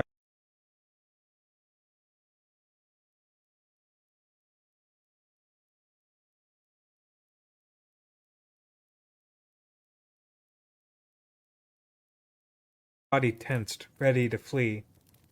Far in the distance, a gap between 2 hills, she could see the western horizon, the very spot where the sun should be setting beautifully in an hour or two. What she saw there now defied Yuri's attempts at comprehension. At first, she thought it was a tornado, realized that were a tornado, it would have to be impossibly huge to appear so large from a distance. And it lacked that familiar sand pouring through the hourglass shape. So what was it then? It seemed clear that it was some movement of the wind. It writhed and churned upon the ground, sucking up everything beneath it, tossing all it encountered into the air, tearing everything to pieces. It's a giant pair of hands. That's the only way she could describe it. She could even see the fingers, the bend of the knuckles. Giant pair of hands had grown from the western horizon, begun wreaking havoc on the earth. As she watched, the right hand lifted into a fist and smashed something on the ground, and the left hand picked up whatever it was and tossed it high into the air. Yuri crouched behind a fallen pillar, using it as a barricade against the gale-force winds blowing over her head. "What is it, Doctor?" She had to shout just to be heard, and the doctor was standing only a few feet away. The wind had been blowing toward the north only moments before, but now it shifted to a westerly. It was blowing from the direction of those giant hands, and it was hard for Yuri to even keep her eyes open. The gale became a blast as the winds increased in ferocity, whipping up a cloud of sand and small stones off the ground. The debris felt like needles against her skin. Yuri held up her fingers to protect herself, called out to the doctor again. The giant hands lifted from the horizon, and Yuri spotted recognizable shapes in the detritus falling from them, steeples, such as one might find on a church or a castle. The wind quickly whipped them about, reducing them to dust. That is the direction of the capital, Dr. Latorre called back to her. Those buildings. Were the hands destroying Elmsgard? Yuri called back at the top of her lungs. Dr. Latorre had his head down, braced against the wind, but the wind gusted and he lost his balance. It tossed him back, slamming him into a mountain exterior wall fragments. The wind pressed him against its rougher surface, pinning his arms and legs as though he were nailed to the stone. "Yuri!" he shouted, his voice barely audible above the roaring wind. "Into the cavern! Now!" "I have to help him. I have to go get help." Yuri began to crawl across the ground toward the entrance. She heard the doctor scream, "No!" Yuri stood. A breath later, something supple yet strong wrapped around Yuri so tight that she couldn't breathe. Then she was flying through the air. She thought it was the wind tossing her, but she was still right side up. Her hands were free. She wasn't caught up in some tempest. Dr. Latoria was holding her again. He had his left arm around her. With his right, he was clinging to the pile of rubble, slowly crawling upward. He found a grip, pulled, and found another grip higher. Each time he lifted, they swayed in the wind. Dr. Latoria's arms were no longer those of a human. His skin was brown, his bones black and bulging out like the roots of a withered tree. His hands had grown so that his palms were twice the size of Yuri's face. His fingers were long, bare, and delicate, and they slashed through the air like hooks, clinging tightly to the mound of rubble when they found purchase. Incongruously, Yuri was reminded of the artificial monkey mountain she had seen once at the zoo. She had watched a mother monkey holding her child in one arm. She made her way across a tree branch. Dr. Latori climbed with her to the summit of the mountain of rubble that was Katahar Abbey ruins. Yuri could see much further from up here. She looked west and saw a black wave advancing in a line along the ground from the western horizon, making straight for the abbey. It was as if the giant hands had clapped together, summoning up a great wall of wind. Yuri screwed her eyes shut. Gripping her tightly, Dr. Latori pushed off from the mountain of rubble. Then they were hurtled through the air, while below them the black wind wall smashed into the ruins. Yuri watched as the wind tossed up the pillars that had lain on their sides for years, breaking them into pieces till they fell back down to the ground to smash against the rocks. Yuri thought they should make a tremendous noise, yet it did not reach her ears. She was flying through the air. Dr. Latoria's robes fluttered almost elegantly in the evening sunlight. They were high up now, well above the rushing wall of wind. The doctor swung one of his strangely shaped arms, and it clawed at the air like a black wing, creating an updraft strong enough to briefly reverse their slow fall and lift them up into the air once again. "Yuri, your glyph!" the doctor shouted. In a daze, Yuri touched her hand to her forehead. She didn't know what spell to cast. Atu certainly hadn't taught her anything. She thought with her own words, "Please, please, please, please, protect us. Return us safely to the ground." The glyph flared brightly twice. She looked, saw that she and the doctor were enveloped in a ring of white light. The speed of their descent lessened. The doctor flapped his arm again, and the ring of white light shifted around them, till Yuri felt like she rode in comfort on an invisible chair. They drifted slowly downward, and the doctor steering them with occasional shifts of his arm. The wind wall had passed. Yuri watched it recede into the distance. It had grown decimated what was left. It had decimated what was left of Katahar Abbey, yet that hadn't slowed it down. It was like a giant black scythe, reaping the mountain beneath the abbey, sending trees flying into the sky, cutting down all in its path. An avalanche of stones covered the narrow road up the mountain. Trees, branches, and leaves swirled into the sky like dust in the wind. Dr. Latori's feet hit the ground first, followed quickly by Yuri's, and the ring of light faded. The doctor stood firmly, bracing himself, but Yuri's knees buckled beneath her. The rubble left on the mountain top was as finely minced as if a giant had gnashed the whole of it beneath his teeth, and between his teeth, and spit out all he couldn't swallow. Whereas before it had been possible to make out pillars and the remnants of walls amongst the wreckage, some internal decorations and fragments of furniture, now there was nothing but indifferentiated dust. Yuri shook some of that dust off her robes and looked west. The giant hands had utterly disappeared. A natural wind blew across the mountain top, gently sweeping the dust away. The sun and the sky had both seemingly returned to normal. Those giant hands became the very black blade of the wind that swept over this mountain, the doctor said. I wonder how far they will go, destroying all in their path, before finding their final destination. Yuri glanced at the doctor, then looked away. With a start, he put his arms behind his back, but not before Yuri noticed that his skin was returning to its regular color. His hands, once giant, now shrinking back to their regular size. Once both of his hands were safely hidden within the sleeves of his black robes, he looked again at Yuri. I, too, carry the venom within me. Yuri nodded. He had figured this out some time ago. I'm sorry if I startled you, and I apologize for concealing it until now. Yuri decided not to say anything. Then she sneezed. Fine dust drifted up from her vestments of protection. The doctor patted her shoulder, brushing off some extra dust. Then, much to her surprise, Yuri sobbed out loud. Dr. Latore, will you die soon? Dr. Latore's eyes softened. His mouth, twisted grimly with the knowledge of the curse he bore, lifted into a smile. You have a gentle heart, Yuri.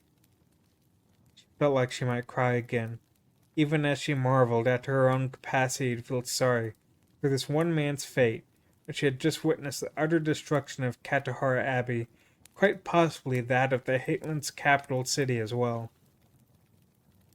I do not know how much longer I have on this earth. That's why I have come here. I thought to spend what times remain to me. I thought to spend what time remains to help. Sorry. I thought to spend what time remains to me helping others who must be suffering as I suffer. Dust still rose from the ruins of Katahara Abbey. Dr. Latore reached out again and brushed off Yuri's shoulder. There was no distinguishing either of his hands from those of a regular person's now. I discovered my condition 3 years ago. At first, there was no discernible difference in my physiology. I had merely become stronger than the average person, able to lift remarkable weights with ease. The transformation had soon progressed. What had begun as a gradual change turned into a rapid chain reaction of symptoms.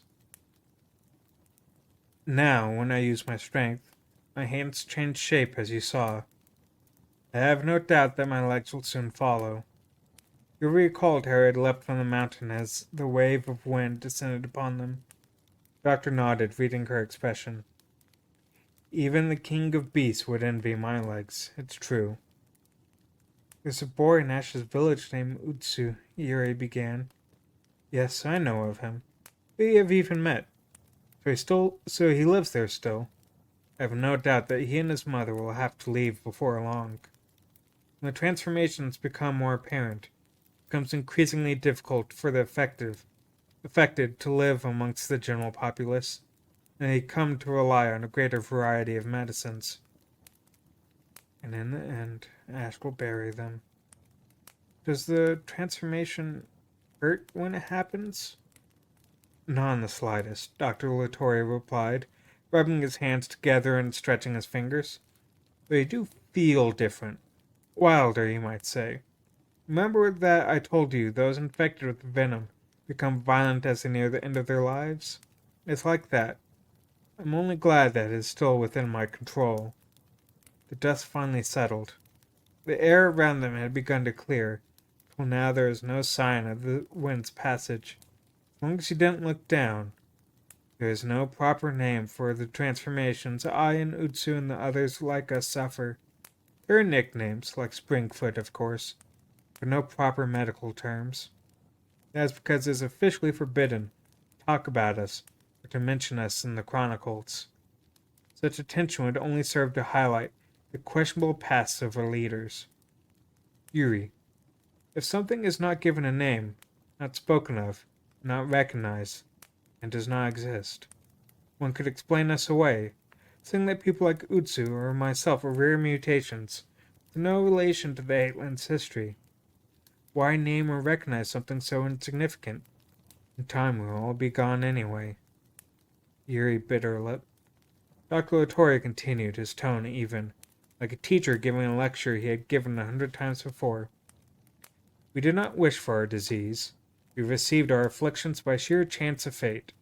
How it angered me before, how full of rage I was. But something happened to change my thinking. My body and short lifespan were not laid upon me because of some wrongdoing of my own, you see. They are merely the spoils of ill fortune. Yet in this world, there are those who have fallen prey to bitter fate through no other fault but their own. Yuri whispered, You mean like Golg? Dr. Latore nodded deeply. Yes, though I and Utsu might feel sorrow, pain, rage, even self-pity, we never need blame ourselves for what we have done, for we have done nothing to bring our afflictions upon us. Not so with Golg. What he suffers now is his own doing. He knows better than any of us what his actions have wrought. No matter how much sorrow he feels, how much pain, how much rage, it all comes back to him in the end. Thus, Dr. Latore explained, true pity and forgiveness must be reserved for those like Golg, not those like him and Utsu. The same can be said of your brother. Only you, who truly love him, can truly forgive. You seek him now for this purpose alone, to forgive and to release him. This will bring you no satisfaction, consolation, yet still you must do it. You're the only one who can. While the doctor spoke, Yuri had unconsciously been rubbing the glyph on her forehead. Dr. Latore smiled, gently taking her fingers, removed them from it. I do not speak to you in this way because you are an all-caste. I'm talking to you because you're a little girl who cares for her brother. You understand? Yuri gripped the doctor's fingers back. She realized with a start that they were holding hands.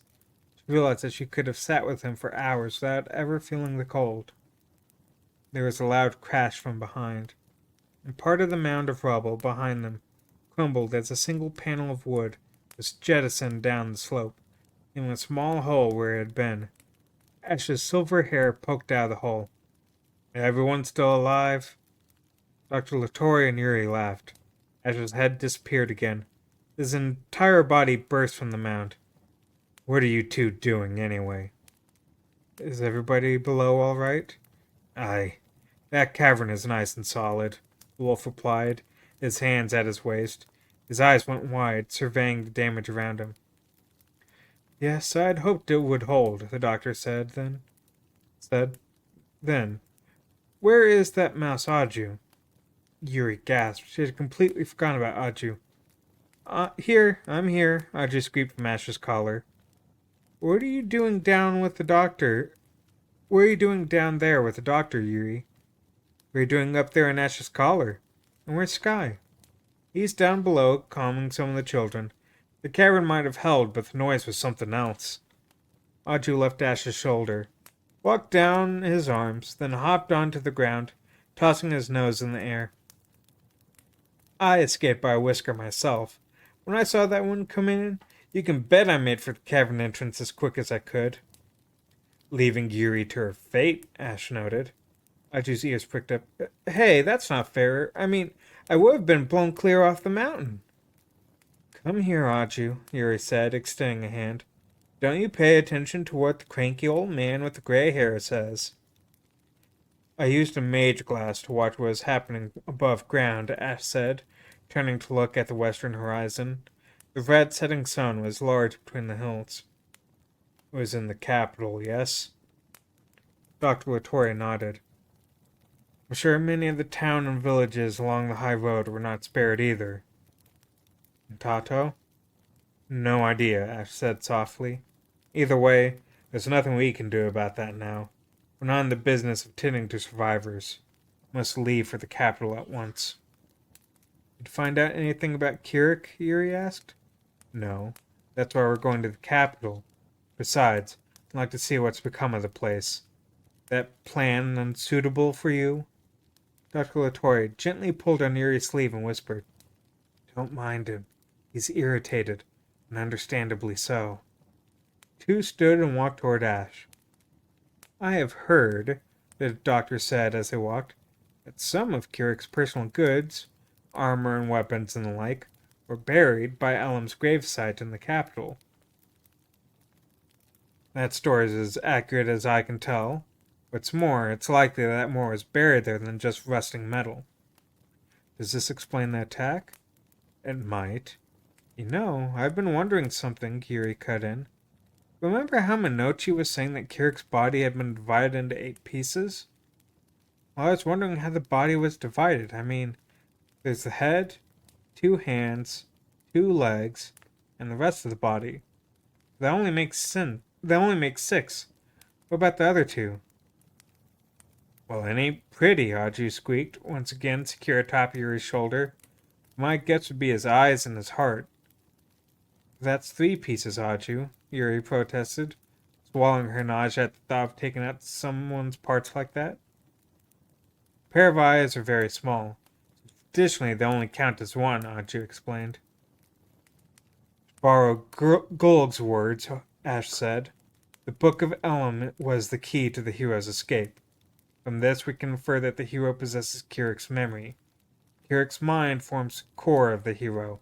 The energy of the vessel filling it, what gives it form.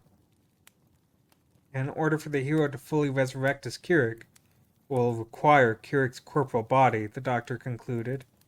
It is the body in which Kirik's mind and his fury still reside. It again occurred to Yuri that when they talked about Kirik as though he were some distant legendary figure, they were talking about Ash's half-brother. This she was startled by what the wolf said next. Were I Kirik, Ash began, turning to stare with a stern face at the western horizon, what would I want back first? What part of myself? Yuri and Dr. Latore both looked at their own bodies, their hands, feet, their chests with hearts beating within. Ash shook his head violently.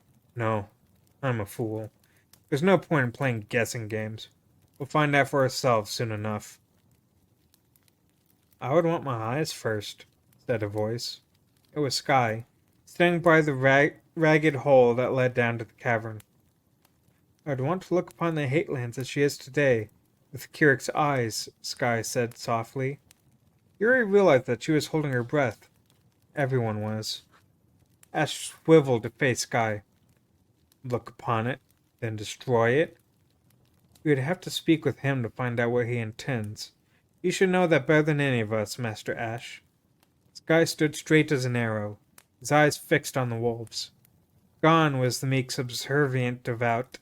He put a hand to his own chest. Let us go for the capital. For a moment, Ash did not reply. The two looked at each other in silence, and a feeling of dread rose inside Yuri. Inwardly, she frowned at herself. This is a moment for action, not for cowering. The mark on Yuri's forehead glimmered. Then she knew in her heart what she had to do. Glyph had told her. Though not in words or images. We fly to the capital, Yuri said, giving voice to the glyph's message. And letting it guide her, she knelt upon the ground, took her palm from her forehead, lowering it to the rock below. For her palm pressed to the gravel, the rock began to glow. Lines of light spread from her fingers, brilliant bands dividing and spreading as they formed a giant image of the mark she wore. The glyph will guide us truly. Yuri stood and motioned to Sky. He hesitated a moment, then ran to her, taking her hand. Dr. Latore? Yuri called out. Yes? I bid you well. Please await my return here. The doctor knelt amongst the stones and fragments of architecture scattered across the ground. He bowed his head and intoned, May the protection of the circle be with you. Ash stepped inside the magic circle's ring to stand behind Yuri. No falling off this time, rat. Same to you, Aju shot back, baring his tiny teeth. Yuri took a deep breath and closed her eyes, feeling the energy stream from the glyph up through her entire body. And there's a nice little break there, so I can take another sip. Oh, sorry, didn't mean to pop the mic there.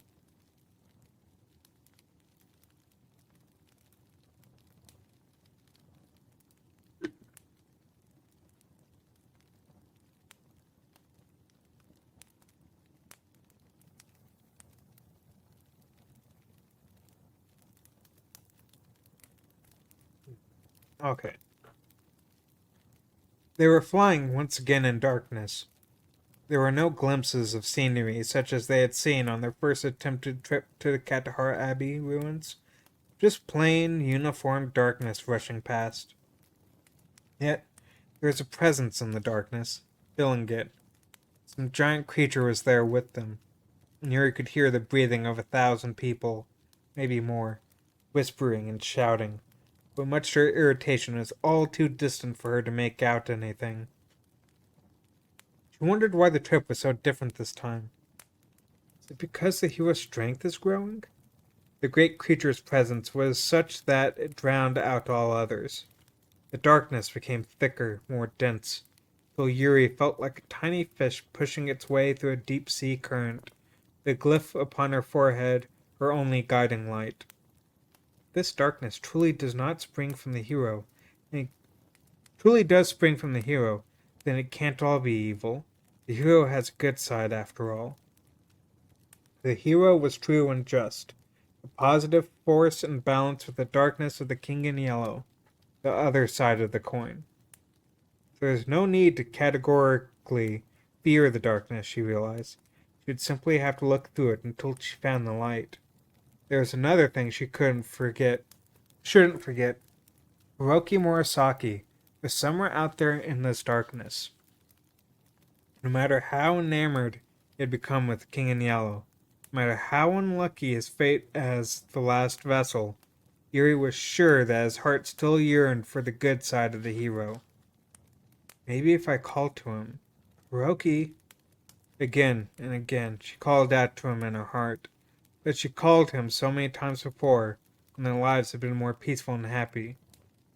Whenever she called him, Hiroki would answer, sometimes grumpily with a "now what?" or "not again," but sometimes true concern. "What's wrong, Yuriko?" Sometimes they would laugh together.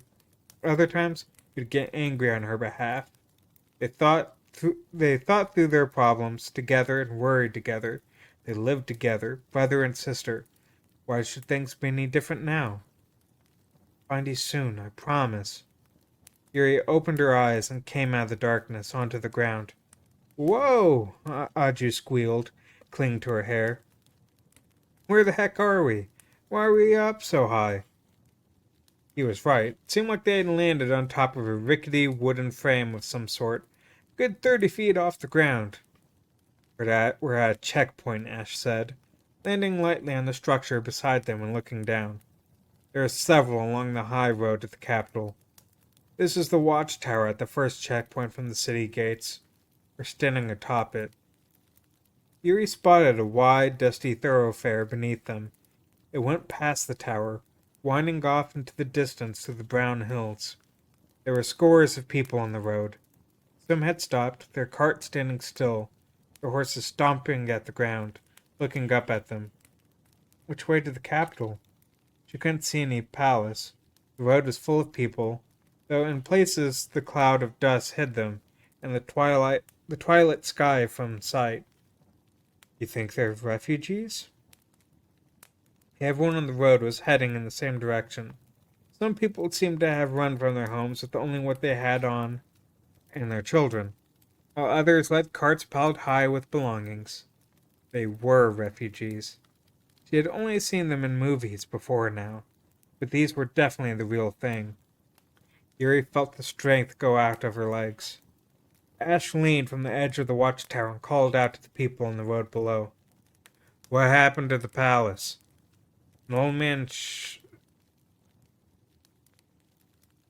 I think it's supposed to be shifted, but it's a typo. An old man shifted the weight of a large sack upon his back and looked up. Where do you come from? The ruins of Kandahar Abbey. That wind passed through and turned the trees to sticks. The old man's face was black with soot. Even from their height, Yuri could see that not only his face, but his entire body was covered in grime. The rest of the people had begun to move again.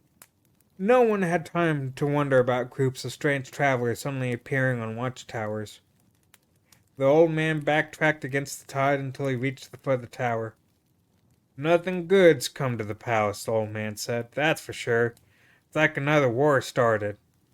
Was the palace destroyed? Can't say. Can't say at all. There's a lot of dust and a lot of smoke. Took my cart with it, did. The man trembled so violently that his bag slipped off his back. He staggered. Disappeared, that's what it did. Just up and disappeared. A young woman pushing a baby for her in a cart called out in a shrill, high voice. Her face was pale beneath the grime, her eyebrows raised in fear. What, the palace? That's right, it's gone. Gone. Only thing left is a big hole in the ground. The top of the watchtower had begun to creak ominously and sway to one side. Ash leapt lightly down to the ground. The tower continued to tilt, so Yuri and Sky jumped as well. The vestments protected her from the fall. Sky seemed to be able to handle it on his own. In a breath, they were swallowed up by the crowd of travelers, jostled this way and that, till Ash reappeared leading 2 horses behind him. Where'd you get those? Don't ask, Ash replied. He snatched up Yuri and threw her into one of the saddles, then handed the reins to Sky. Ride or walk, I don't care, just follow, we're leaving. Ash straddled the other horse and gave its flank a kick with the heel of his boot. Right, Sky replied, his lips pale. Getting one foot in the stirrup, he managed to mount Yuri's horse behind her. Hold on tight, Lady Yuri. You sure you know how to ride one of these things, Sky? Audrey squeaked from Yuri's collar. I am sure I do not, but I will try. Try, Yuri and Audrey shouted together. But Sky had already reached around her and grabbed the reins. Yep, he barked, and the horse sped forward. The tide of refugees heading in the opposite direction only seemed to swell as they made their way toward whatever was left of the capital. Travelers spilled over the edges of the road, forming lines along the sides. Here and there, a cart had stalled, and men stood around it, arguing. Once, right before Yuri's eyes, a magnificent, dappled black horse reared, threw off its rider, and ran off into the fields. She caught only a glimpse of the horse's eyes as it reared, but it had been enough to see the fear in them. Thanks to the general confusion, Sky's horse was able to weave its way around the flow of the crowd, maintaining an even distance behind Ash's lead. Up ahead, Ash stopped frequently, occasionally to whisper something into his horse's ear. Ash, is something wrong? Yuri called out. He turned and looked back at her through a cloud of dust. You can't hear it? Without waiting for her response, he turned and pointed in the direction the palace should have been. There was nothing but blue sky there now. Just then, a passing man stopped by Ash and tugged on his cloak. Hey, you're an undertaker, aren't you? The man asked. He was slightly overweight and bore a heavy coat. I'm close to the dead, Ash replied with a nod. If you go to the capital, go round to the west gate. Guards there are looking for help. What of the palace? Is it true that it has disappeared? The man nodded and wiped at the grime on his face. Looked to me like it was just sucked straight into the ground. Weren't destroyed, nor did it collapse. Just went straight down, with all the people in it. And the Capitol Guard? What's become of them? Scattered to the 4 winds, I suspect. I haven't seen even one of them myself, the man said. And they probably went down with the palace, Ash muttered. Why'd you stop me, good man? By your coat, you are a doctor, no? I am. Just a local physician from the Midwall quarter. I was out in front of the Victory Gate on a call when the palace went down. Saw it from there. The guards on patrol just sat on the other side of the gate. It turned the moment the palace and the grounds got swallowed. Turned? Aye, into demons. That'd be you Undertaker's department, right? Heard the guards at the west gate putting out a call for every Undertaker in the kingdom. What do they expect us to do? Put together a search party, or a vanquishing party, to go down under the ground and deal with whatever's there. The man glanced at the refugees flowing around them. That's why they're all leaving. They figured that if they hang around the capital, they'll either become demons themselves, or they'll be volunteered to go fight the ones who did. The doctor was right. When they reached the west gate of Elmsgard, there were the same throngs of people on the road. But here, there's at least a semblance of the order that had been lacking by the watchtower. Furthermore, it seemed as though the number of people going through the gates toward the town center was greater than those going out. The guards set to watch the gate were easy to find. They wore light breastplates and greaves strapped to their legs. All bore swords, and a few had quivers slung across their backs. Large ballistae had been placed inside the walls of the city. A guard by one of the gate columns shouted, his voice hoarse, his face a grimace as he barked orders to passers-by. They left their horses outside the gate, and Ash went straight to the guard, thrusting his papers in the man's face as they were let inside.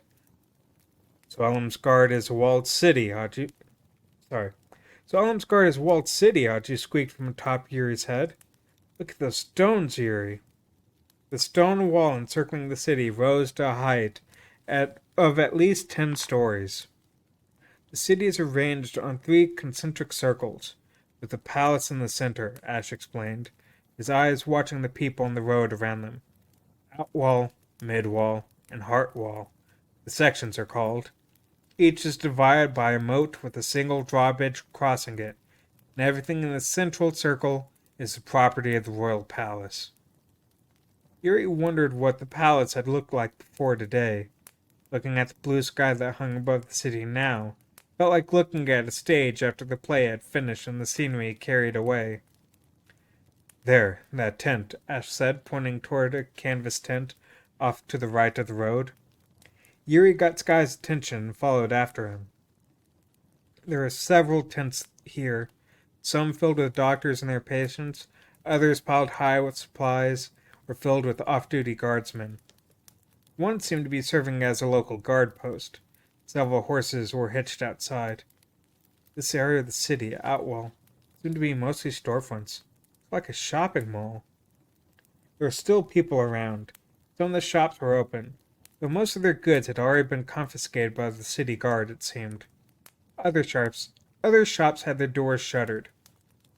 Yuri spotted one family piling their belongings onto a cart outside the house, faces drawn tight with worry and fear. The tent Ash was headed for was a busy one, with a constant stream of people entering and leaving. Some of them were soldiers, but for the most part, they were all dressed exactly like Ash. What are we doing here? Aju chirped nervously. We have to go underground, to where the palace disappeared. If we're ever going to find out anything, Ash replied matter-of-factly. And if we're going underground, we'll need to check in here first. We're going? If you don't want to go, you're welcome to stay, Ash grumbled, his hand lifting the tent flap. Just then, a large man with a scraggly beard came bursting out of the tent. He nearly ran straight into Ash, his eyes opened wider than they already were. What's this? The Man of Ash? When do you get back? I thought you were in Kulakube hunting goblins. Don't play the fool, fatty, Ash said, giving the bearded man a loud slap on his sizable belly. I don't believe the biggest ears on this continent haven't heard about the escape yet. What I want to know is what you've been up to. The big man thrust his belly out even further and laughed loudly. That'd be a trade secret, that, same as you, friend. Oh, if you're here to sign up, you'd best be quick about it. Most of the soldiers here are of mind to give up looking for survivors altogether. Just fill up that gaping hole in the middle of... The man broke off in mid-sentence, his eyes finding Yuri behind the wolf. He squinted. Well. I see you've been busy. That girl is marked. Rude as always, I see, Ash grumbled, looking back over his shoulder at Yuri. This is Morgan. She's in the same line of work as I. He's a bit of a filthy old lard ball, but I suspect underneath all of that he is a good man. Or two. I couldn't ask for a finer introduction, Morgan said with a frown.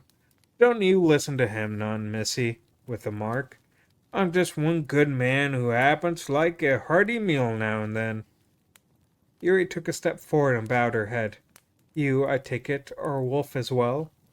Morgan put a finger to his lips and leaned in close to her. That's a secret, that. I'm no warrior like your friend here. Won't want word getting out and people getting the wrong idea, eh? Ash announced he would sign Yuri and Ash announced he would sign Yuri and Sky up and disappeared inside the tent. Two men who came out as he entered were carrying lengths of rope and long spear-like poles. One of them turned as he exited the tent, the butt of his spear accidentally brushing the hem of Yuri's vestments. Whoa there, Morgan said, quickly sliding his arms around the girl and lifting her briefly before setting her down a short distance away. Busy spot here. No place to be swinging around such long implements of destruction like that. Who are you? Audrey squeaked, sticking his head out from the neck of Yuri's robes. His nose twitched with suspicion. What are you doing picking Yuri up? Morgan didn't seem particularly startled by the mouse's sudden appearance, or the fact it could talk. He smiled broadly. Do you mind? He asked Yuri. Then he reached down and picked Audrey up by the scruff of his neck. Hey, what's the big idea? Let me go. Isn't this interesting? This little one your friend, Missy? He's only a mouse because he isn't very good at magic. I think not, Morgan said, dangling Audrey in the air. This one was little to begin with. Lifted Audrey higher, inspecting the mouse's belly. Audrey squeaked with rage. A dictionary, I see. An Alkali dictionary, no less. Been a while since I've seen one of these. Audrey's fur bristled. You take that back. Seeing Yuri's confused look, Morgan leaned down and whispered in her ear. An Alkali dictionary is another way of saying a false dictionary. Lots of misleading passages and blanks, hardly of use to anyone, unless you know how to use it, of course. That is so not true, Audrey squeaked loud enough to draw glances from surprised passerby. Yuri took Audrey back from Morgan's hand, and the little mouse quickly dashed back inside the folds of her vestments. I don't know what that means, but Audrey is a fine friend of mine. I'm sure he is, Morgan said, nodding. Understand, I'm not belittling your little friend. It is the power of the glyph that determines the value of one's servants in any case. Suddenly, the man's smiling face became tense.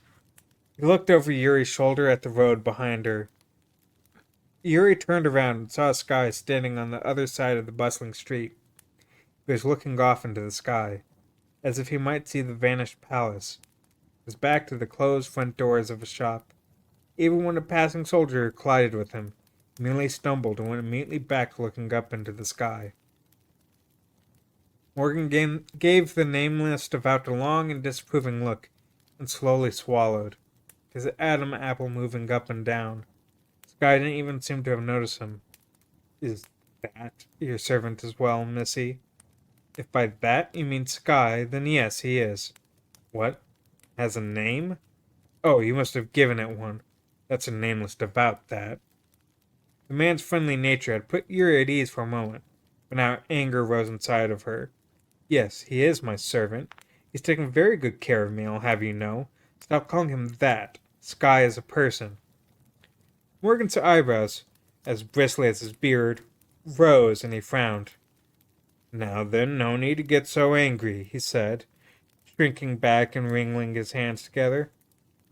I take it the man in Ash, or simply Ash as you seem to prefer, knows that, the nameless devout? Of course he does. He's been with us the whole time. Morgan lowered his voice. And he didn't say anything? Well, no, I suppose he wouldn't. Morgan nodded, muttering to himself. No other people you've met on your little excursion had anything strange to say about your servant? Now it was Yuri's turn to be tight-lipped. People had said things. Lots of things. She wasn't sure what they all meant.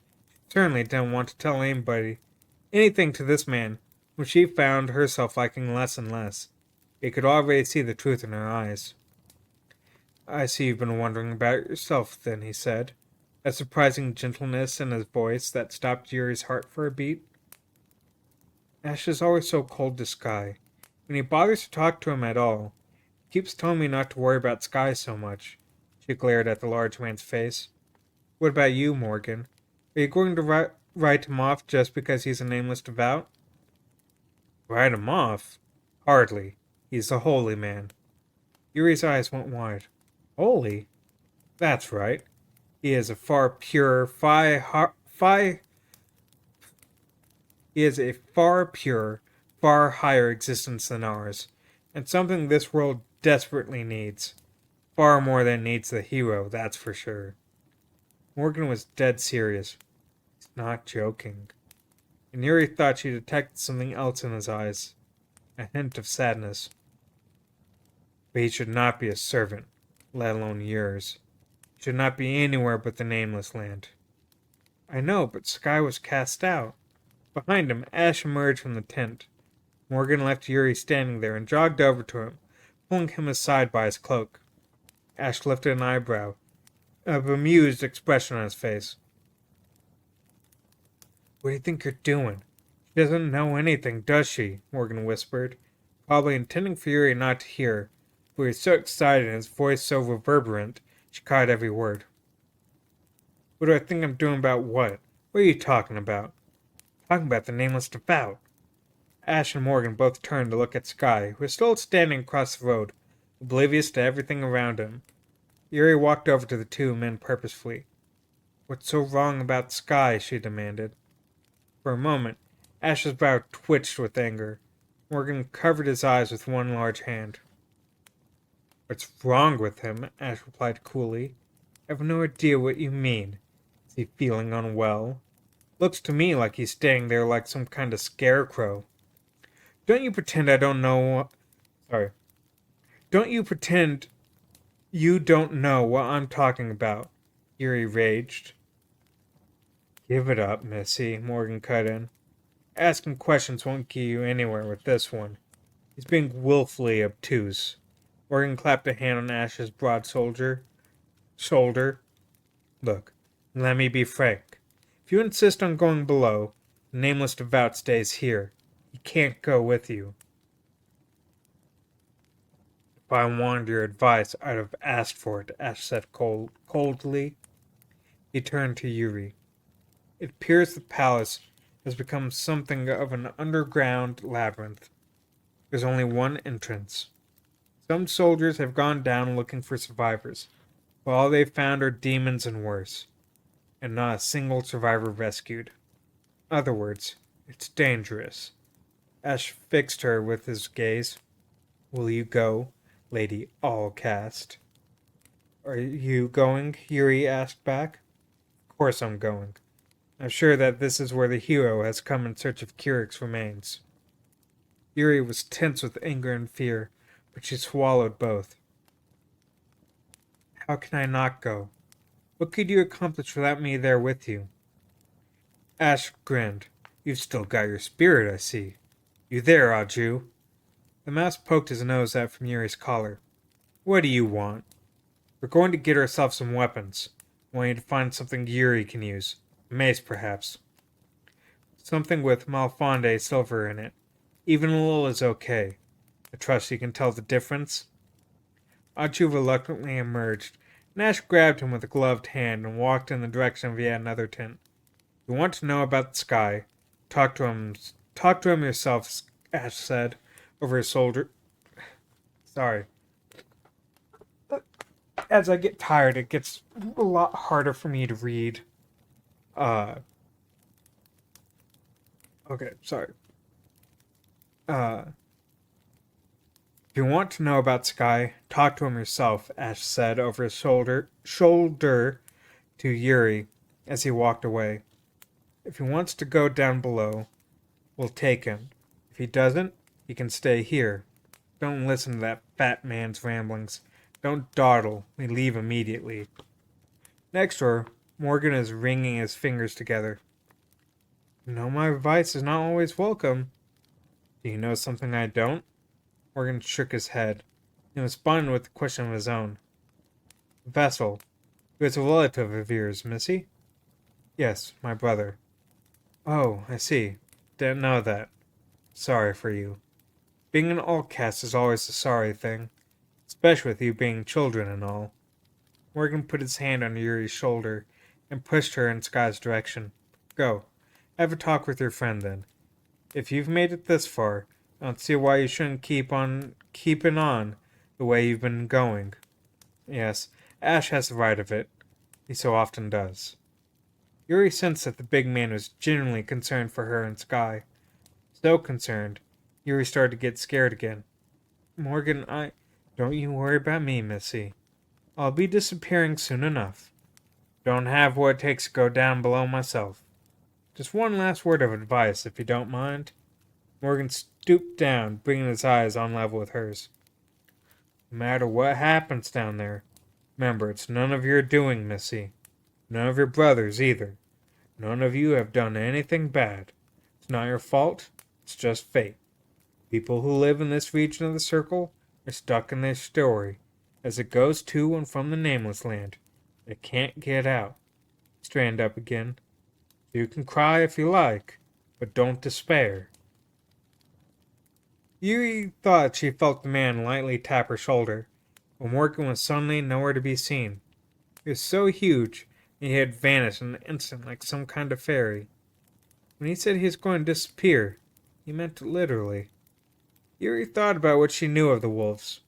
It was true there seemed to be more than just one type, with more than just one role to play in their struggle. Yuri held close the collar of her vestments against the wind sweeping down the street. She hurriedly weaved the passerby to join Sky. The devout's eyes were as wide as ever, but he wasn't looking at anything. He was just staring vacantly, almost as if he's hollow. For a moment, Yuri couldn't help but wonder if there really was nothing under those robes of his. She looked at them fluttering in the wind. Of course there's something there. What am I thinking? How many times have I held Sky's hand? And yet... Sky? There was no response. She grabbed his hand, shook him again and again, and still his eyes stared down into space. All he did was sway back and forth. Sky? Sky! What's wrong? Wake up! Yuri's nose wrinkled, and her voice cracked. From beyond the tents, probably around where the pallets had once stood, she heard a crowd of people shouting, but she couldn't tell whether it was in fear or anger. Sky blinked, seemed to notice Yuri standing there for the first time. His purple eyes were dry, and dust from the street clung to his lashes. Lady Yuri? He said, and the old Sky was back. He blinked again, and his eyes began to water. Yuri's knees went weak as relief washed through her, though it was not enough to completely lift her unease. Come to a really scary place. To be honest, I'm getting more than a little frightened. No, I'm downright scared. Sky wobbled again, his arms hanging down by his side. Going down there, Yuri said, grabbing his hand. Going down to where the palace fell. Will you come with us? Sky did not answer immediately. He wobbled again, shifted his feet, then turned to look at the doors he had been leaning against this whole time. There were double doors, built strong with narrow weather boarding covering the front. This appears to have been a greengrocer's, he said. The windows on the front side of the shop had been smashed, and Yuri noticed that through the window, noticed that through the door, that though the doors were closed, they were slightly askew, hanging from loose hinges. It looks like there had been an awning. That too had been destroyed, leaving only a bent frame above the door. Yuri looked around, but could see no shop announcing the name of the place. There had been a sign once, it was long gone now. When we first came through the gate, I saw the owner of the store closing up, but all he had for sale in the boxes was carrying them away, Sky whispered to her. As he worked, he prayed. He prayed again and again for protection. He prayed for the favor of the gods. Sky put a hand on the door. I knew his prayer. I had heard it before. Yuri stepped up beside him, then. She too placed a hand upon the door. She thought maybe if she did what he did, she'd feel the same things he had. Sky slowly turned around, looking at Yuri. Lady Yuri, I know this town. I know Elmsgard. I remember her streets. I remember how the people live here. I remember what the palace, here until just this very morning, looked like, towering over the rooftops. I remembered. The wind blew against Skye's black robes, thick with dust and smelling of charred wood, pressing them against his emaciated body. Yuri wondered anew at how thin the devout looked. Yet there were his shoulders, and his chest, and his legs. Skye was right in front of her. So why did it feel like he was growing more and more distant? The real Skye was escaping her, little by little. It was strange, a logical feeling, yet made her tremble all over. What, Skye? What did you remember? Maybe, Yuri managed to say in a tiny voice, maybe before you became a nameless devout, you lived here, in the Hatelands, here in the capital. Maybe that's why you remember it. That has to be it. Skye wasn't a nameless devout anymore. He was gradually regaining his former individuality as a human being. Slowly but surely, it was happening. Hadn't Dr. Latorre said as much back at the mountaintop? He had talked about Skye's burden having been lifted, yet the weight on Yuri's chest felt heavier and darker by the day. Skye getting his memories back should have been a wonderful thing. Should be jumping for joy. So why was she so anxious? Morgan's fault for filling my head with questions again. It's Skye's fault for looking so scared. Skye, she said, hoping to get it off her chest once and for all. You're becoming human again. Because I became your servant? Skye muttered, his head hanging, his eyes blank circles. Yes, because you stayed with me and protected me. I have done nothing, he said weakly, his shoulders slinking. That's not true at all. You've done lots. I know. I remember. Yuri held out a hand. Let's go. Aren't you coming with us? Skye looked up at Yuri's hand. His arm still hung limply by his sides. He slowly raised his eyes further, till he looked at her face. Lady Yuri, I am frightened. Why? What's there to be frightened of? Yuri said as bravely as she could, though it felt like the wind whipped down the street blew right into her heart. Gus had passed Yuri and Skye, pulling them away from each other. No, I won't let it. I'm with you, Skye. I am the Allcast. You have nothing to fear, Yuri declared loudly. She grabbed his hand. It was startlingly cold. Yuri could feel the numbness spread from his skin to hers. Doubt, bewilderment, mystery sinking into her flesh, stabbing into her bones. Why did Morgan say that? Why can't Skye go below with us? Why did he pull Ash aside and chew him out like that? Where did he get off acting like that? Yuri heard a pair of heavy boots hit the ground. She looked around and saw Ash Aju on his shoulder. He had a dirty cloth sack on his back, and was holding what looked like a tarnished silvery club in his hand. What appeared to be weapons and various tools protruded from the top of the bag on his back. Here, your mace, Ash announced, thrusting the silver club in front of Yuri's face. It was a simple thing.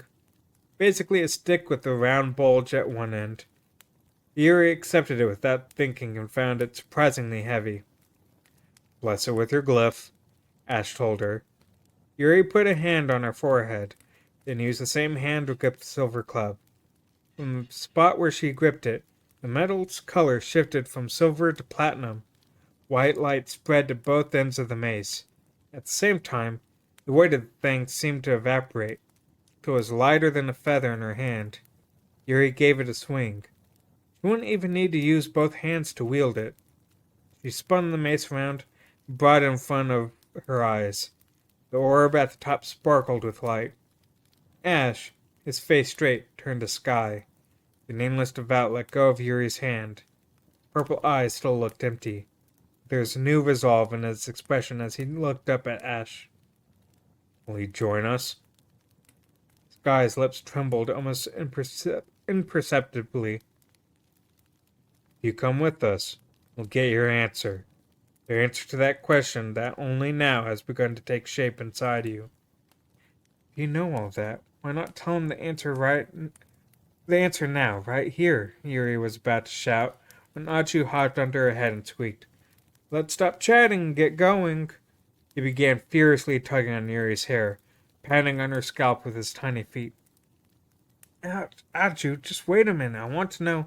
If you're going to sit here and blab all day, we're leaving you behind, Yuri. Yuri was about to retort when she noticed the sadness in Aju's voice. She felt something tiny and wet fall on her head. The tears of a mouse. Let us go, Sky said firmly, stepping up to Ash. Take me with you. I will go. I must go. He turned back to Yuri and smiled. Perhaps it is as you say, Lady Yuri. Perhaps I once lived here in the Hatelands.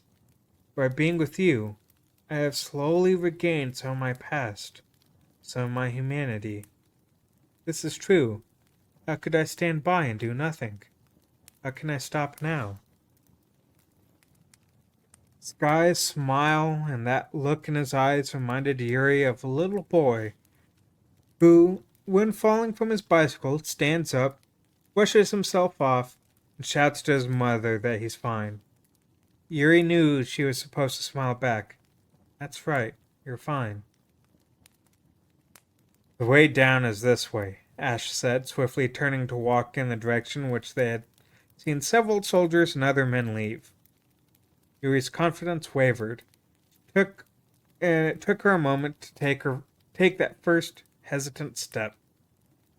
Sky was already ahead of her, following after Ash.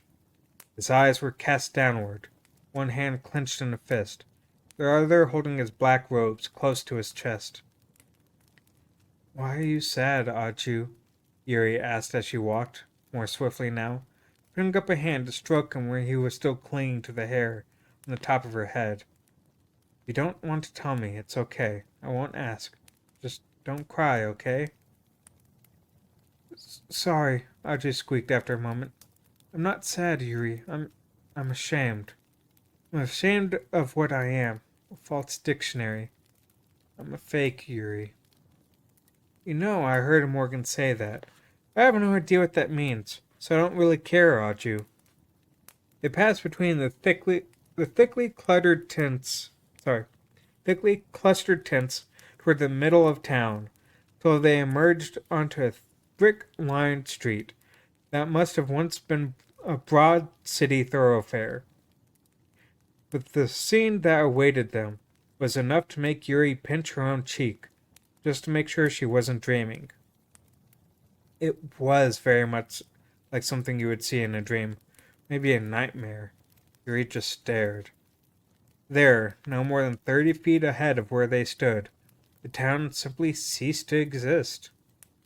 Whatever had been there before was gone, sunk into the ground along a fault line so straight and clean as if the giant hands of some god had reached down, carefully folded the city center into the ground, creasing the edge with a massive thumb. Everything was gone. Palace, the roads, all the buildings, leaving nothing but the blue sky stretching overhead. Come look, Lady Yuri, Sky said, stopping and pointing. There, where the road was severed. Look at the colors. She saw it immediately. It was like a thin screen floating up from the edge, rippling with a rainbow of light. That is where the roads were pushed underground, Ash told them, walking forward. I heard one of the patrolmen talking about it. There's no fear of further collapse. The entire palace and surroundings are below here now. Yuri shook her head and realized her mouth was hanging open. She snapped it shut and steadied her breath. How did it happen like this? I'm sure we'll find out. When they approached the rainbow screen, Yuri realized they wouldn't need ropes or ladders to go below. Though the line of the edge was straight, the road did not drop straight down, but instead sloped down in steps. Where the road hadn't been straight before, now it traced a gentle spiral, like a path along the edge of a cavern beneath the abbey ruins. As if the palm that had pushed the city down had slowly twisted at the same time. Here and there she spotted guards on watch duty, lying injured on the ground, huddled together in fear. At the bottom of the spiral lay the darkness that had swallowed the palace whole, a giant rent in the earth. She could see strata of earth along the ragged edge, and there was something else. That's Keurig family crest, Yuri exclaimed. It seemed to have formed naturally from pieces of rubble along the rock wall where she could see the layers of sediment. The same crest she had seen in the portraits under the ruins of Katahar Abbey. Yuri walked toward the opening. Aju stood up on her shoulder. Crest of House Dijkstra? Yeah, that's it. I'm sure of it. As she said it, the mace in her hand flashed brightly, and the crest of House Dijkstra, hanging over the crevice, began to glow in response. A moment later, the glyph on Yuri's own forehead began to glow as well. The strange, three-part chorus of lights was over in a few seconds, each light winking out at precisely the same moment. Yuri heard a voice. It was distant, coming from an indeterminate direction, but there was no mistaking it. Yuriko. Yuri's eyes and mouth opened wide. She wanted to shout, to cheer, to scream, but nothing came out. Emotion filled her chest to bursting. It's Hiroki. He's calling for me. Hiroki! Finally, she found her voice. Yuri ran to the entrance of the underground labyrinth. Before she could reach it, strong hands grabbed at the collar of her vestments, and her feet were treading air. Let me go! Let me go! Hiroki's calling for me. He's waiting for me. Don't listen to it. It was Ash. He tossed her back behind him, away from the entrance. Sky caught her before she could fall. That's all it takes to get to you, Ash said. You can't be allowed to go any further. Yuri pushed Sky away and stood catching her breath. Then she launched herself at Ash, flinging her fists at him, kicking, screaming, and spitting, her teeth bared. Get out of my way! Out! Who are you to say where I belong and don't belong? What do you know? Ash said nothing. He did not block her blows nor try to stop her. But when she pushed past him, he again grabbed her by the collar and tossed her back in a rage. Yuri attacked again, only to have Ash grab her and toss her back once more. Over and over, they repeated this until Yuri was completely out of breath. Dizzy, she collapsed into Sky's arms.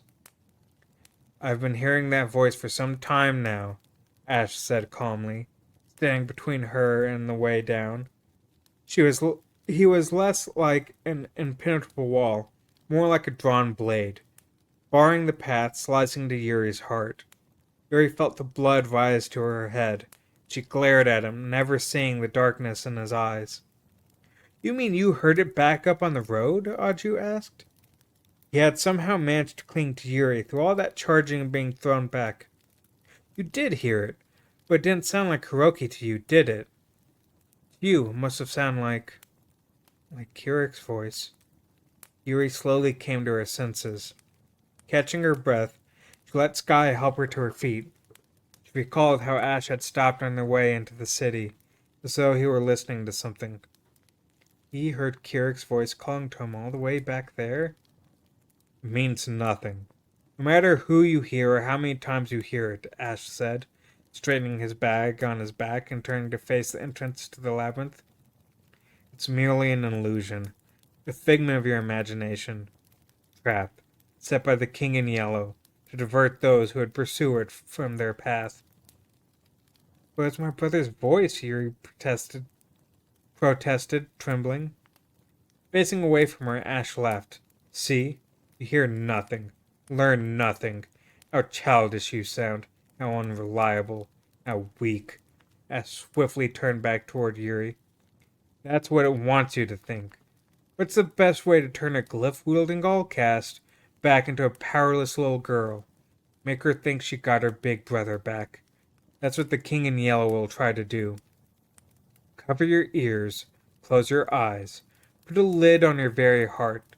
Believe only in the power of that mark upon your forehead. That's what I've learned through the years, trial and error. That's why I get to tell you what to do, little Miss Allcast. His words were overbearing, yet his voice was filled with pain. With my ears, I have heard Kirik calling to me dozens, hundreds of times. I have heard him calling for help. I have searched and searched and found nothing. I know that is not where the voice leads me. He is no more. Neither is your brother. Time's arrow flies forward only, never in reverse. No one can undo what has been done. There's no going back, Yuri. Yuri stared back unblinkingly into Ash's eyes, noticing with a start that for the first time Ash had called her by her new name, Allcast name. It is the power of the stories that make us think we can turn back time to bring back what was lost. That is the logic of the circle. It is something beautiful and warm. Sometimes it can touch the truth of our hearts, but it is not truth itself. That is why we say those weavers who spin the circled stories are sinners. You cannot bring back the dead, Ash said, resting a hand on the hilt of his sword at his belt. Here we go. We will not find Kirik, nor will we find her brother. The vessel has been used and spent. Its life ended. Only phantasms remain. You cannot prepare yourself to fulfill your role as Allcast, to stare at those phantasms and see them for what they are. Then you should leave now. The glyph will not stop you. The mark on Yuri's forehead glimmered once then, as though to agree with the man of ash. Her skin prickled beneath the glyph. She touched it gingerly with her fingers, and found that the lines of the glyph were raised on her forehead, like a boil. It was as though the glyph were saying, "If you wish it, I will leave you this instant and fly away." Tensing her fingers, Yuri pushed the glyph on her forehead back down. The glowing stopped. Her forehead was as smooth as before, and she heard the voice again in her ears, calling directly to her heart, it seemed. "Yuriko." Yuri straightened herself and gritted her teeth. "I won't turn back. I'm an Allcast. I'm going to meet the hero." Yuri stepped forward, her vestments of protection billowing up behind her. That is the end of chapter 12. At this rate, next time we stream this, we should be finishing the book because there's only 2 chapters left and then the epilogue. So, with that, I'm going to end stream. I appreciate everyone for coming out. Let me find someone to raid real fast. Hold on. It'll only take a moment. Again, I appreciate you all for coming out. I will be live on Friday with Pyre. Know what? I am going to send y'all to Joey. He is playing a game called Planet Lana. I have no idea what that is. But you know what? We'll find out, won't we? So thanks again for coming out. I will see y'all Friday with Pyre. And yeah, I look forward to it. And I will see y'all then. Bye.